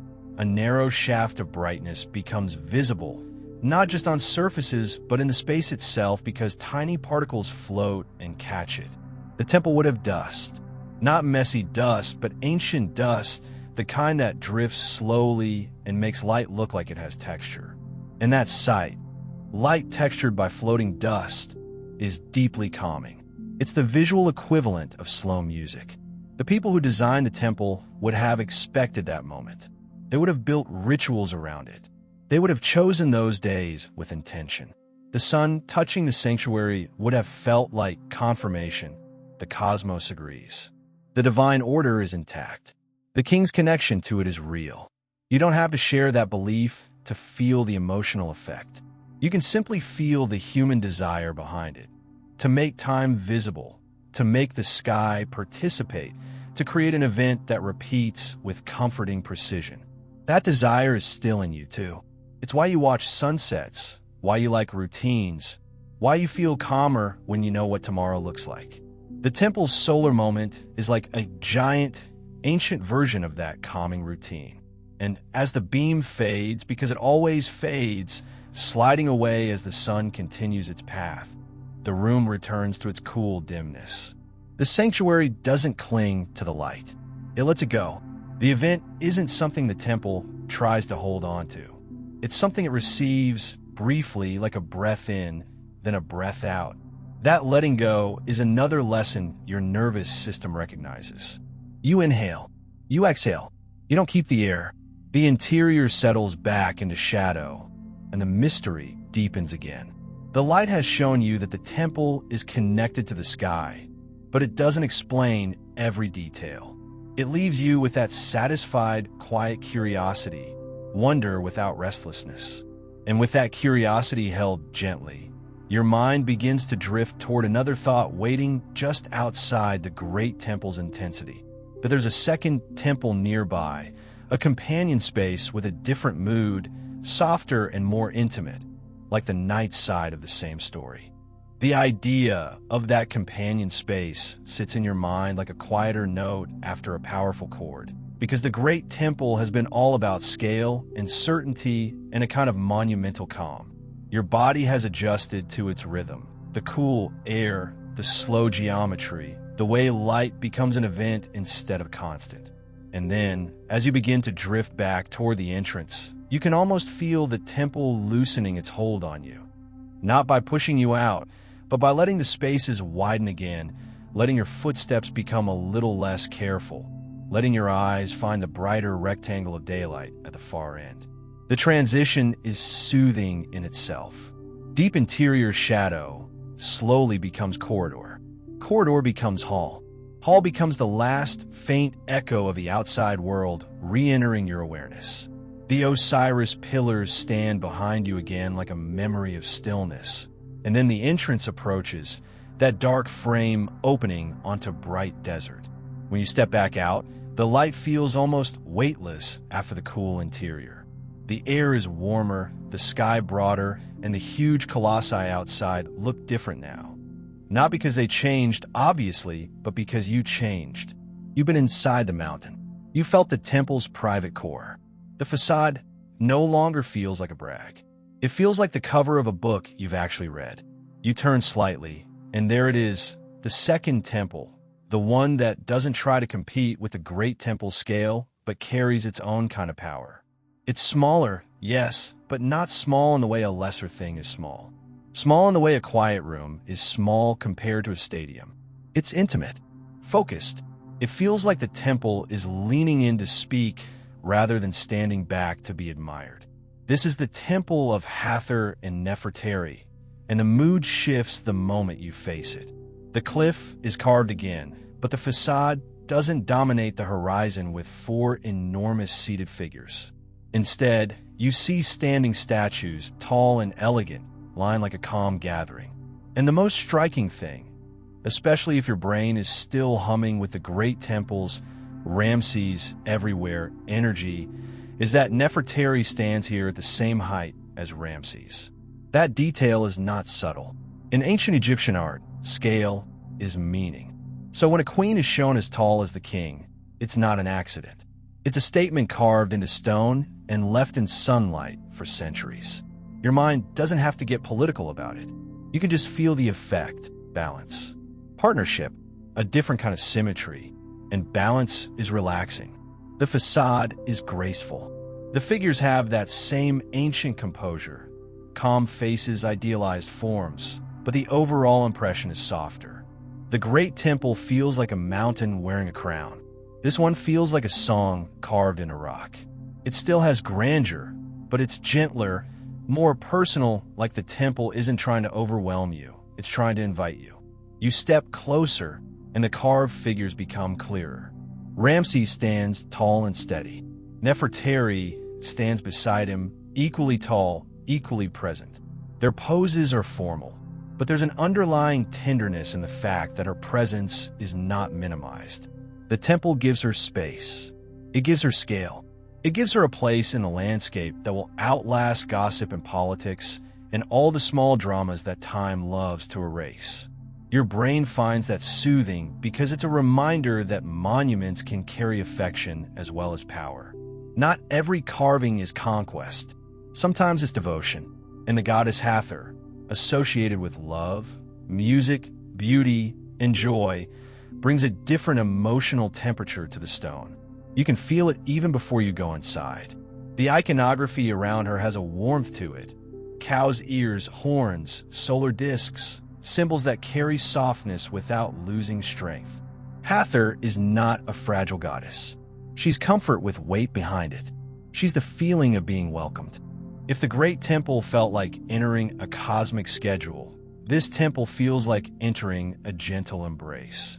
You notice the facade's rhythm, too. There are fewer massive repetitions, but there's still pattern.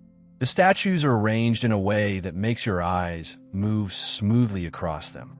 The cliff's roughness frames the carved figures again, nature and intention in quiet dialogue.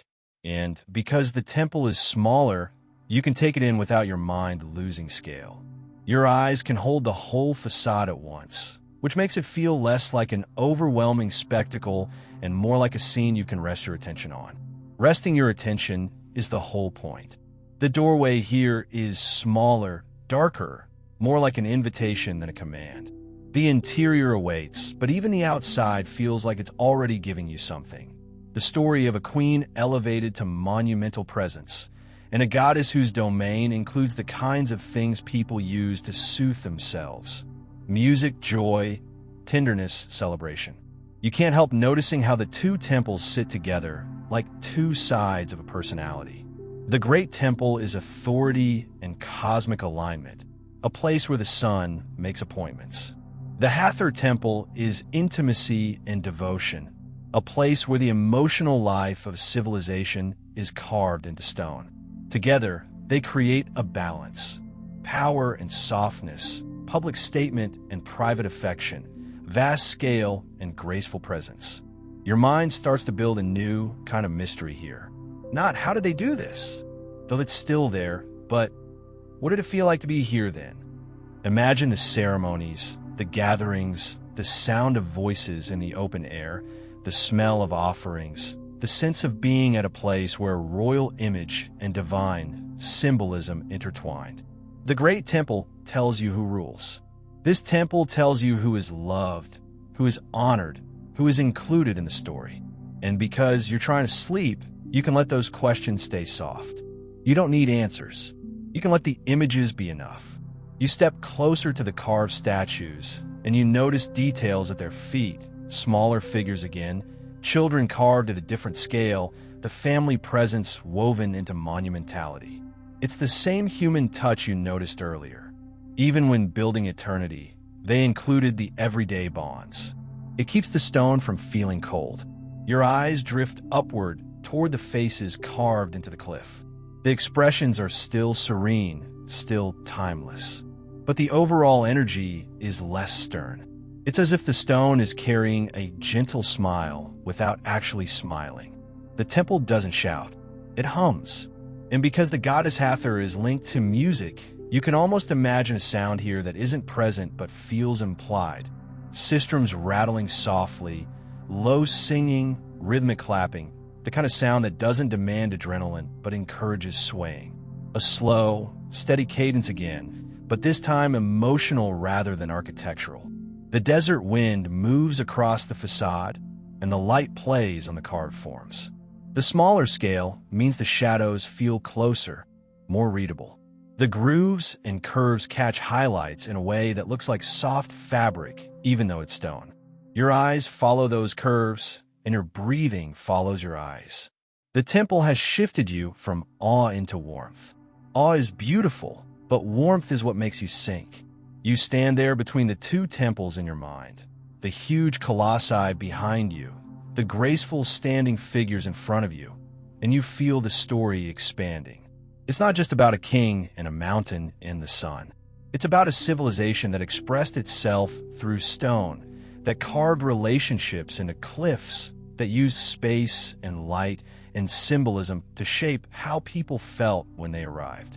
And the feeling right now is gently magnified curiosity, a quiet sense that there's more comfort tucked into these carvings, more softness, more music, more goddess imagery that turns stone into something that feels almost like a lullaby written in relief. You step toward the doorway of the smaller temple, and the shadow inside looks welcoming, as if it's holding a quieter kind of mystery, one that smells faintly of cool rock and echoes with imagined music. The doorway of the smaller temple receives you with a different kind of quiet, like the difference between a grand concert hall and a private room where someone is softly tuning an instrument. The air cools as you step in, and the darkness isn't deep and solemn the way it felt in the great temple's heart. This darkness feels softer, closer, almost friendly, as if the rock is holding space for something gentle. Inside, the sense of scale changes immediately. The ceiling isn't trying to swallow your thoughts. The walls aren't trying to make you feel tiny. Instead, everything feels measured to human presence, still sacred, still precise, but designed for intimacy. Your breath sounds warmer here. Your footsteps feel less like echoes in a mountain and more like quiet notes in a sheltered place. And that mood shift fits the goddess this temple honors. Hathor isn't the kind of divine presence that arrives with thunder and demands a formal report on your life choices. Her energy, as ancient Egyptians understood it, gathers around things that soothe and soften. Music, beauty, joy, affection, celebration. A goddess of comfort, but not a fragile kind of comfort. More like the comfort of a steady rhythm, the comfort of being welcomed without interrogation. Your eyes adjust, and carved forms appear in the dimness. Columns, reliefs, figures, symbols. The imagery carries a particular warmth. Even when the scenes are formal, the shapes have a rounded softness. And it's almost funny, in a sleepy way, that ancient people already understood something modern people keep rediscovering with expensive gadgets. Rhythm regulates the body. Steady sound reduces uncertainty. Repetition lowers alertness. Your heart rate slows when the world becomes predictable. A temple dedicated to Hathor is, in a sense, an ancient technology for comfort. Architecture, imagery, and implied sound woven together into a mood. You walk slowly, and the stone around you seems to encourage that pace. No big distractions, no harsh corners, no sudden visual jolts. The carvings invite gentle attention. The interior feels like it was made for human nervous systems, not just human beliefs. When your eyes land on Hathor's face in a column capital, the expression feels serene, and the symmetry of the face holds your gaze in a calm, stable way. Faces again. Your brain always returns to faces, but this time the face is softer, more maternal, more everything is fine than I run the world. Outside, the great temple's sunbeam moment turned light into a cosmic event.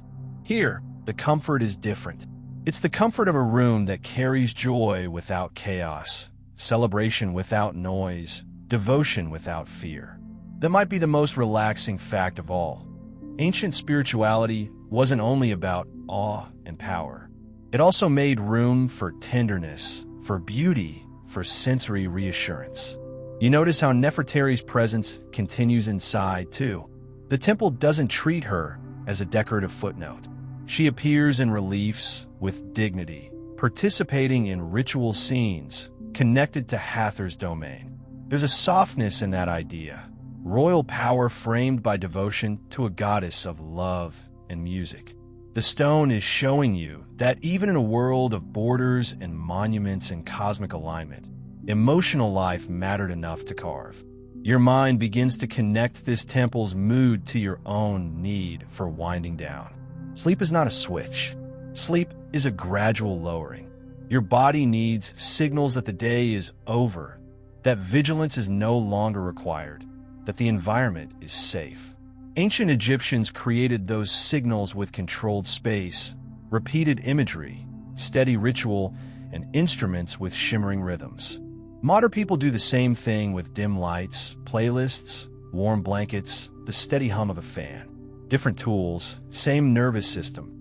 You pause in the interior and feel how the stone holds quiet. Outside, the desert is vast and open, and that openness can feel thrilling. Inside, the enclosure feels protective. Your shoulders settle again. Your jaw softens. The mind, which has been chewing on wonder and geometry and sunbeams, starts to accept a different type of mystery, the mystery of comfort. How can stone feel warm emotionally? How can silence suggest music? How can a carved face on a column calm a modern listener who has seen 1,000 screens today? The answer doesn't need a lecture. The answer is in your body. Your breathing is slower. Your eyes move more gently. Your thoughts are less sharp. Even the idea of Hathor's joy has a calming angle. Joy, in this context, isn't party fireworks. It's a steady glow. It's the kind of joy that feels like being welcomed home. The kind of joy that doesn't demand performance. A kind of joy that exists alongside rest.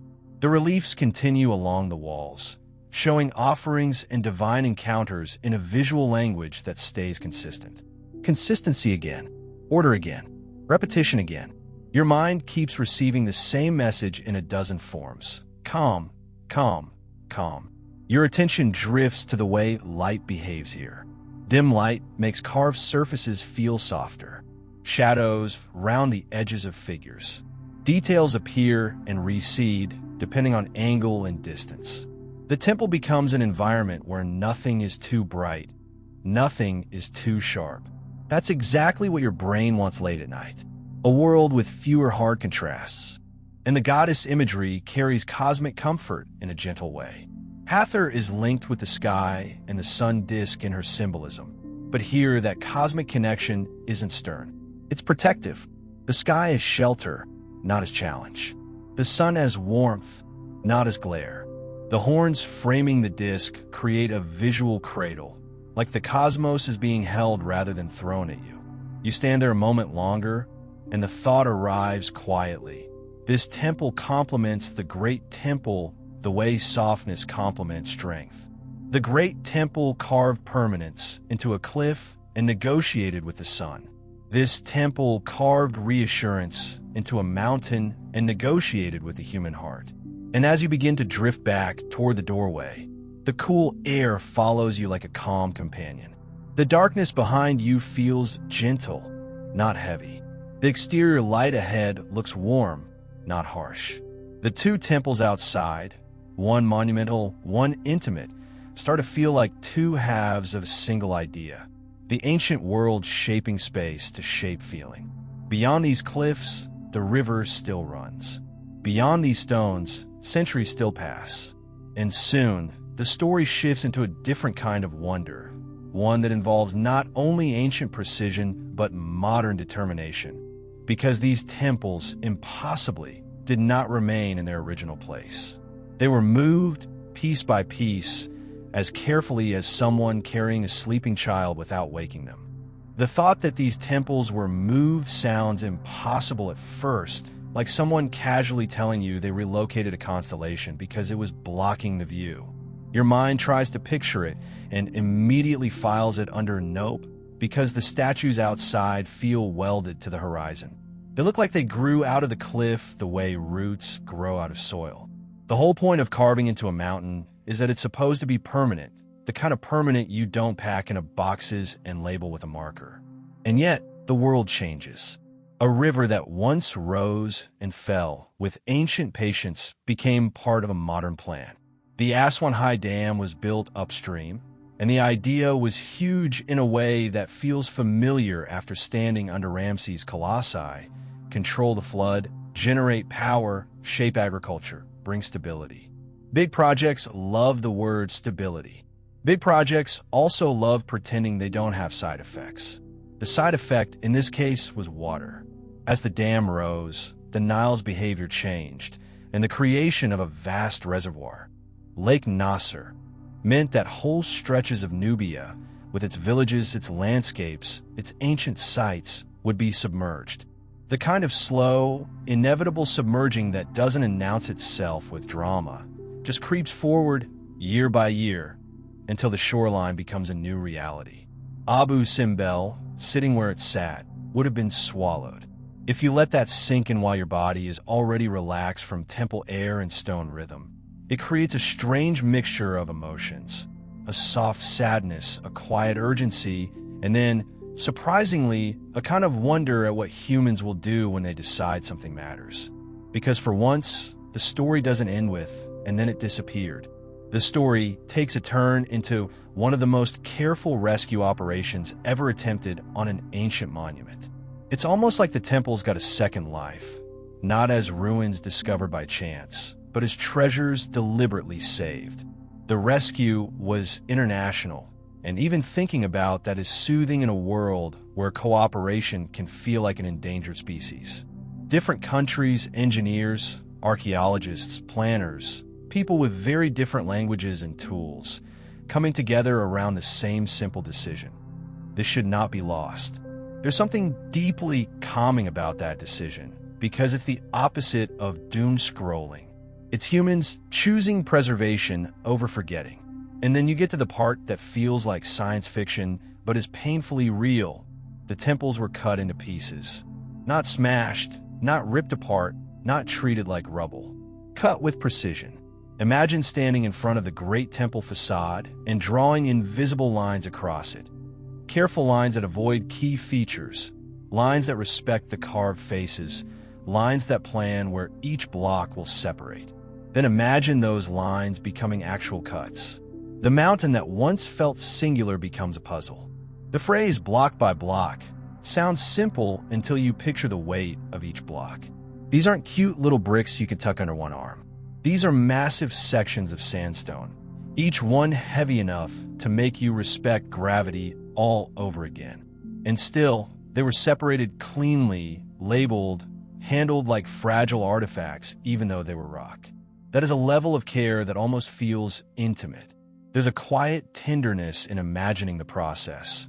Workers and engineers numbering pieces, recording measurements, making sure every cut is documented, every surface protected. The temple's carvings, reliefs, figures, hieroglyphs, becoming surfaces you have to keep safe while you move a mountain. And because you're in this sleepy, slow mode, you can let your mind drift through the process like a slow montage. You can imagine scaffolding rising around the facade, not to build it, but to cradle it. You can imagine the sound of cutting tools, more modern than ancient chisels, but still a repetition, still a rhythm. You can imagine dust drifting in the air, sunlight catching it, the same way dust caught that imagined sunbeam inside the sanctuary. The temple's entire existence becomes an exercise in patience again, just a different era's patience. Once the pieces were cut, they had to be moved to a higher location, safely above the future waterline. That's the part that feels like carrying a sleeping giant without waking it. You can't rush. You can't jolt. You can't take shortcuts. Every piece has to travel, then settle, then be reassembled in the correct order. A single mismatch would ripple through the whole structure like a wrong note in a lullaby. So the reassembly had to be almost obsessive in its precision.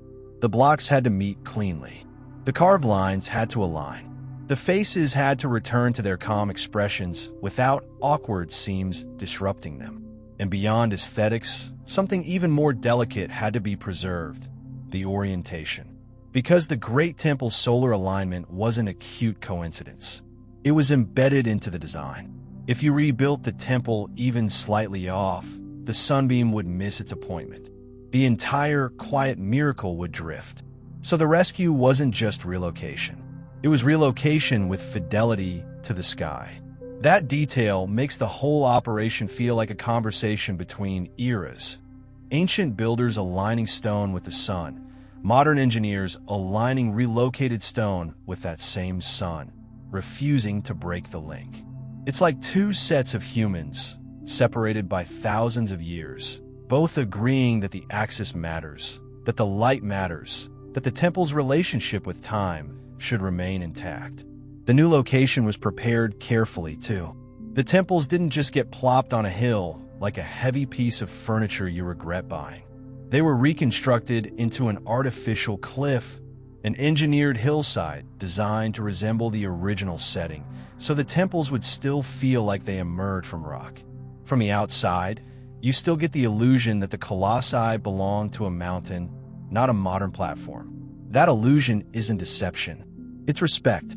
It's understanding that a monument is not only its stones, but its presence in a landscape, its way of being encountered, its relationship to horizon and light and distance. Inside, the reconstruction needed stability, so the temples sit within a carefully engineered structure. The original mountain became a modern shell. The ancient interior became protected by modern support.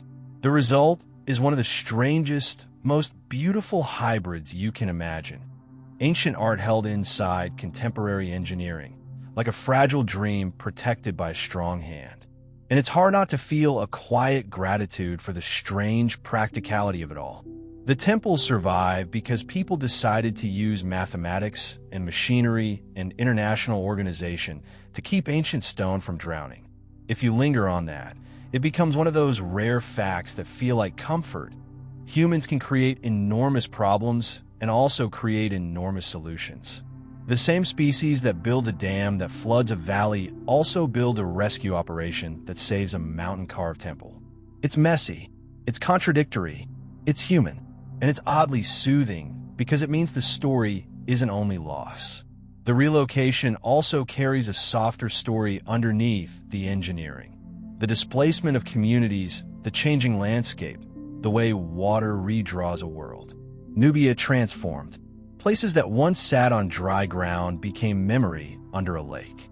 The rescue of temples happened alongside the reality of people adapting to new shorelines, new homes, new maps. You can hold that complexity gently, the way the temple holds battle scenes without noise. The mind can acknowledge it without getting hooked by it. The mind can let it sit as part of the story's depth. And then the attention returns to the craftsmanship of saving. The care taken to cut around carvings, to protect surfaces, to reassemble without breaking the calm of the faces. The fact that the Great Temple still feels like itself after being turned into a puzzle and rebuilt. The fact that the smaller Hathor Temple still holds that softer warmth, still presents Nefertari at equal height, still offers an intimate interior dedicated to comfort and music. Even the idea of numbering the stones is soothing in a nerdy, bedtime way. Each piece with its identity, each piece with its place.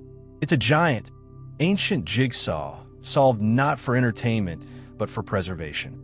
Your brain loves the thought of order restored. It loves the idea that something broken into pieces can be made whole again, with patience and skill and a plan. And it circles you back to that broken colossus you keep remembering. The statue cracked long ago, and the temple stayed magnificent. In a modern era, the temple was intentionally cut, and it stayed magnificent. Different kinds of breaking, different reasons, same result. The whole endured. That's a powerful comfort if you're listening late at night with your own life feeling a little segmented, a little scattered. Pieces can be reassembled. Continuity can be rebuilt. The story can remain coherent even after a major change in scenery. Outside, the world around the temples changed from riverbank to lakeshore, from one set of coordinates to another. And still, the first thing you see is the same. stone faces watching the horizon, calm and patient, as if relocation is just another version of time passing. The sun still rises. The light still moves. The axis still leads inward.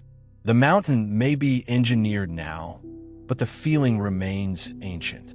And as you step back out into the open air of the site, into that wide desert sky and the quiet presence of water nearby, the whole place feels even more mysterious than before. Not because it's less real, but because it has survived two kinds of time: the slow weathering of centuries and the sudden, careful vista of modern hands. Stone that was meant to be immovable was moved, and it still sits with the same calm expression, like it's politely refusing to be rattled. The outside air feels different once you remember the temples were lifted out of their original cliff and rebuilt into a new mountain-shaped home. The wind on your skin is the same desert wind, dry and light, but your mind carries this extra layer of wonder now, this sense that you're standing in a place that has already survived the impossible once, so the night around it feels charged with quiet potential. The water nearby is calm in the distance, a broad presence that didn't exist here in the same way for the ancient builders. Lake Nasser holds the river's new shape, and even though it represents change, it also adds a strange serenity to the setting. Water beside desert is always soothing because it feels like a miracle that keeps repeating. Your eyes can rest on the flat shimmer of the surface and let your thoughts do the same. And then the light begins to leave. Not abruptly. It drains from the sky the way warmth drains from stone after sunset. Slow, inevitable, gentle. The sandstone facade shifts color in the fading light, moving from sunlit gold to a deeper, softer tone. Shadows grow longer and less defined. The edges of carvings blur slightly as contrast decreases, and the statues' faces start to feel less like objects and more like presences. This is the hour when Abu Simbel becomes truly hypnotic. In the day, the temples are spectacular, yes, but they're also visible in a straightforward way. Your brain sees the details and wants to catalog them. At night, the details surrender to mood. The mind stops trying to count and starts trying to feel. The desert's quiet becomes louder, and the sky becomes a stage for something that has always been there, but rarely gets noticed in noisy places. Darkness as a comforting thing. The first stars appear without fanfare. One point of light, then another, then a small cluster. No flashing, no announcement. They simply arrive, and the sky accepts them. In the desert, the stars don't have to compete with city glow or haze. They can be themselves, sharp points in a deep field. And if you've ever felt your shoulders loosen while looking at a starry sky, you already understand why this is relaxing. It expands your sense of space without demanding action. Big space makes small worries feel less sticky. The temples sit under that space like anchors. The colossi outside, those calm faces, are now darker silhouettes against a sky that keeps deepening. Their scale becomes even more dramatic at night because you lose some of the surface detail and are left with shape. Massive seated forms, still and heavy, holding their posture as the world changes color around them. There's a quiet thrill in imagining how ancient nights here must have felt. No electric lights, no traffic hum, no distant machinery. Just the river, the desert, the stars, and the carved cliff. People approaching by boat at night would have seen firelight flickering on stone. They would have heard water moving in the dark. They would have felt the temperature drop and the air become even cleaner, even more spacious. Night in the desert is a different planet compared to day. The heat releases. The sand cools. The wind feels sharper. The sky feels closer because stars make the darkness feel textured. And in that cool air, the temple's presence becomes almost dreamlike, like something too large and too calm to belong to ordinary life. You can stand here and let your senses do slow work. The smell of the desert at night is minimal: stone, dust, and a faint trace of water if the breeze comes from the lake. Sound is thin. A distant voice becomes a soft ripple. A footstep becomes a quiet crunch. Even your own breathing seems louder, not because it is, but because the world isn't trying to drown it out. This is where your mind can start making gentle connections again. The Great Temple Sunbeam event is about daylight precision, but night brings a different kind of precision.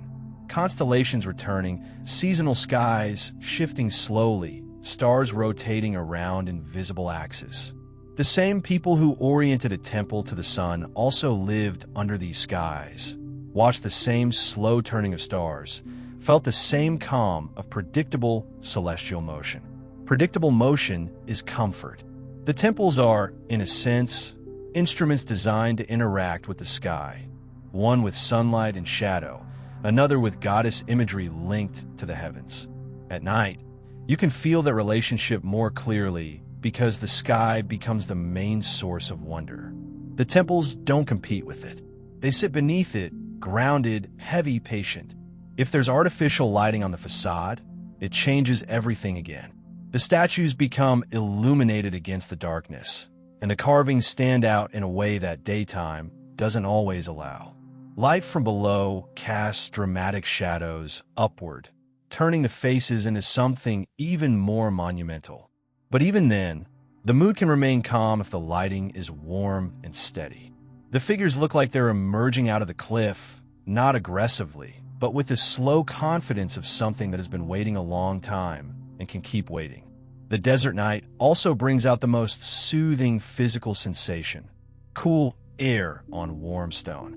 The sandstone holds heat, releasing it slowly, and if you stand near the rock, you can feel the faint warmth lingering.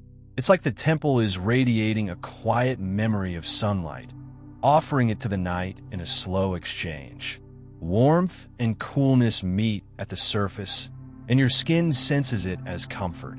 Your mind drifts back to the inner chambers again, because night makes interiors feel even more secret. The sanctuary, deep inside, is dark now, untouched by sunbeam, holding its quiet. You can imagine it as a pocket of coolness, an inner room where stone absorbs sound and keeps temperature stable. The fact that it exists inside this mountain, inside this engineered cliff, feels even more mysterious at night. During the day, you can explain it as architecture and engineering. At night, it feels like a hidden heart in a sleeping creature. And then you remember the Hathor temple, quieter still, its softer imagery, its implied music. Night seems to fit that space perfectly. If the Great Temple feels like a monument that faces the sun, the Hathor temple feels like a monument that faces the human need for comfort, which is often strongest at night. You can picture someone long ago stepping into that smaller temple with a lamp, the light flickering on Hathor columns, the goddess's face appearing and disappearing in gentle rhythm. You can almost hear the soft rattle of a sistrum in your imagination, not loud enough to wake anyone, just enough to guide breath. The temple becomes a chamber of slow sound, even in silence.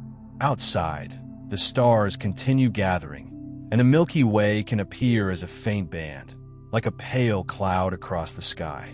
It's the kind of sight that makes your thoughts stretch out and then relax, because it reminds you of scale in the most soothing way. Scale without danger. Vastness without urgency. The temples, despite their size, become part of that vastness rather than dominating it. They're ancient human marks on a cosmic canvas. They're proof that people have always wanted to speak to the sky, to align with it, to be remembered under it. And if you stand long enough, you start to feel the desert's nighttime rhythm. The temperature keeps dropping slowly. The air keeps stilling. The stars keep turning. The lake's surface shifts in faint, gentle patterns. Everything moves, but nothing rushes. The entire environment is telling your nervous system that it can slow down, too. It's hard to be anxious when the universe is moving at this pace. The faces on the facade become silhouettes, then shapes, then almost abstract forms, giant seated outlines carved into shadow. The broken colossus you remember becomes part of that abstraction, its missing section less noticeable in the darkness, as if night is smoothing imperfections the way time smoothed edges on reliefs. The whole facade becomes unified again, not by perfect restoration, but by the gentle equalizing effect of darkness. Darkness is a kind editor. You take a long look at the temples under the stars and let the story settle into you. Carved mountain, sunbeam precision, goddess of music, relocation by modern hands, water rising, stone saved. All of it held in one night scene that feels both grounded and dreamlike. And as your mind rests in that scene, it starts drifting toward the final feeling these temples leave behind. The sense of permanence they offer, not as a promise that nothing changes, but as proof that something can remain calm through change. The kind of calm you can borrow when you're trying to sleep. The night holds the temples in a kind of quiet suspension, and the longer you stay with the image, the more it starts to feel like the whole place is doing something gentle to you, slowing your thoughts, smoothing the sharp corners of your day, teaching your body a rhythm that doesn't require effort. The four colossal faces outside don't move, but they seem to change anyway as your mind changes, as if they're less like statues and more like a steady presence you can lean on without asking permission. You carry everything you've seen and imagined. The river's green ribbon through Nubia, the borderland clarity of why this cliff matters, Ramses' obsession translated into calm stone, the chisels and patient subtraction, the symmetrical facade that quiets a busy mind, the broken colossus that proves endurance doesn't need perfection, the procession of Osiris pillars that turns walking into breathing, the wall reliefs that organize even chaos into readable lines, the sanctuary's cool enclosed. Geometry, the sunbeam appointment that makes the sky part of the architecture, the softer temple next door, where Nefertari stands as tall as the king, Hathor's warm symbolism and implied music, the modern rescue that cut a mountain into numbered pieces and rebuilt it without breaking its relationship to the sun, and the night sky that wraps it all in stars. It all feels like one long, slow loop now, like the temple has been gently rewiring your sense of scale. Modern life trains you to feel like everything is urgent. Abu Simbel trains you to feel like urgency is optional. And that might be the most relaxing fact of all. These temples were built to impress, to declare, to anchor power, and yet they end up offering something far kinder than intimidation. They offer steadiness. They offer patterns. They offer time that moves at a pace your nervous system can actually tolerate. You think about permanence differently here. It's tempting to say the temples are permanent because they're ancient and massive and carved into rock, but you already know permanence isn't absolute. One statue broke. A whole cliff had to be moved. A lake rose where there used to be desert land. The temples remained, but not by refusing change. They remained by adapting, by being cared for, reassembled, protected, remembered. That's a softer, more realistic form of permanence. Not nothing ever changes, but something can endure through change without losing its calm. If you let that idea settle, it becomes a kind of gentle medicine for the mind. Because your mind often worries about change, as if change automatically equals loss. Abu Simbel suggests a different possibility. Change can happen, and the essential feeling can remain. The setting can shift, and the presence can still be felt. The shoreline can move, and the stone faces can still watch the horizon with the same quiet patience. Outside, the stars keep turning. That motion is so slow, you can't see in a moment, but you can feel it in the idea of it. The sky is always moving, and still the pattern returns. Seasons shift, and still the sun comes back to the same points.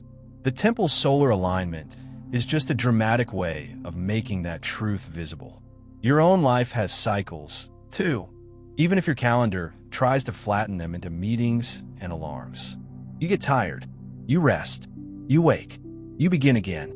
It isn't a failure, it's a pattern. The thought of the artisans returns, those hands and tools, the steady tapping of chisels, the endless removal of stone that turn a cliff into rooms. Their work wasn't hurried. It couldn't be hurried. You can almost hear the repetition. Tap, tap, Tap, pause, tap, tap. It's the same rhythm your breathing wants when you're falling asleep. Steady, unforced, dependable. You don't have to be a pharaoh to benefit from that. You don't have to build a monument. You can borrow the rhythm anyway. You can let your breath take the place of the chisel. A small, repeated action that creates space inside you. Space where thoughts don't have to crowd each other. And you can borrow the temple's symmetry, too. Not literally, obviously. You're not going to start arranging your pillows like an ancient facade. Well, you might, and honestly, that's between you and your bed. But you can borrow the idea of balance. Left and right matching.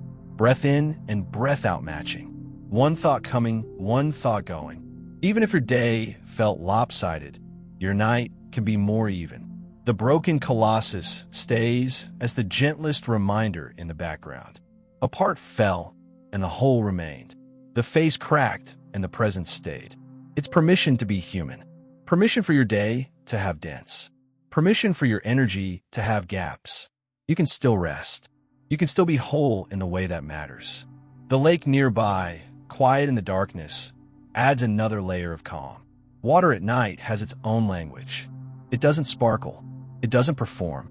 It just holds the sky's reflection in fragments. And in that stillness, you can feel how the temples have become guardians not just of ancient stories, but of a certain kind of quiet that survives into the modern world.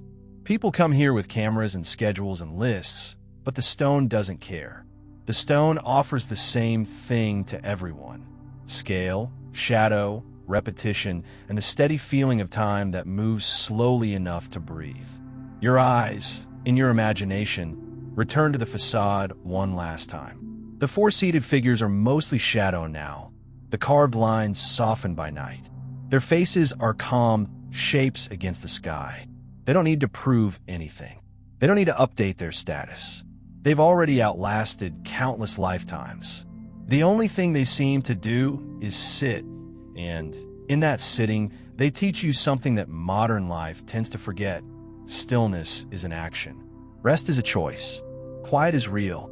And because you've walked through their world, through the hall of pillars, through the relief-lined corridors, into the sanctuary where sunbeam can reach like a whispered miracle, you're carrying a piece of that stillness with you. Not like a souvenir you might lose, but like a rhythm you can return to. The mystery of Abu Simbel isn't only that it was carved or aligned or moved.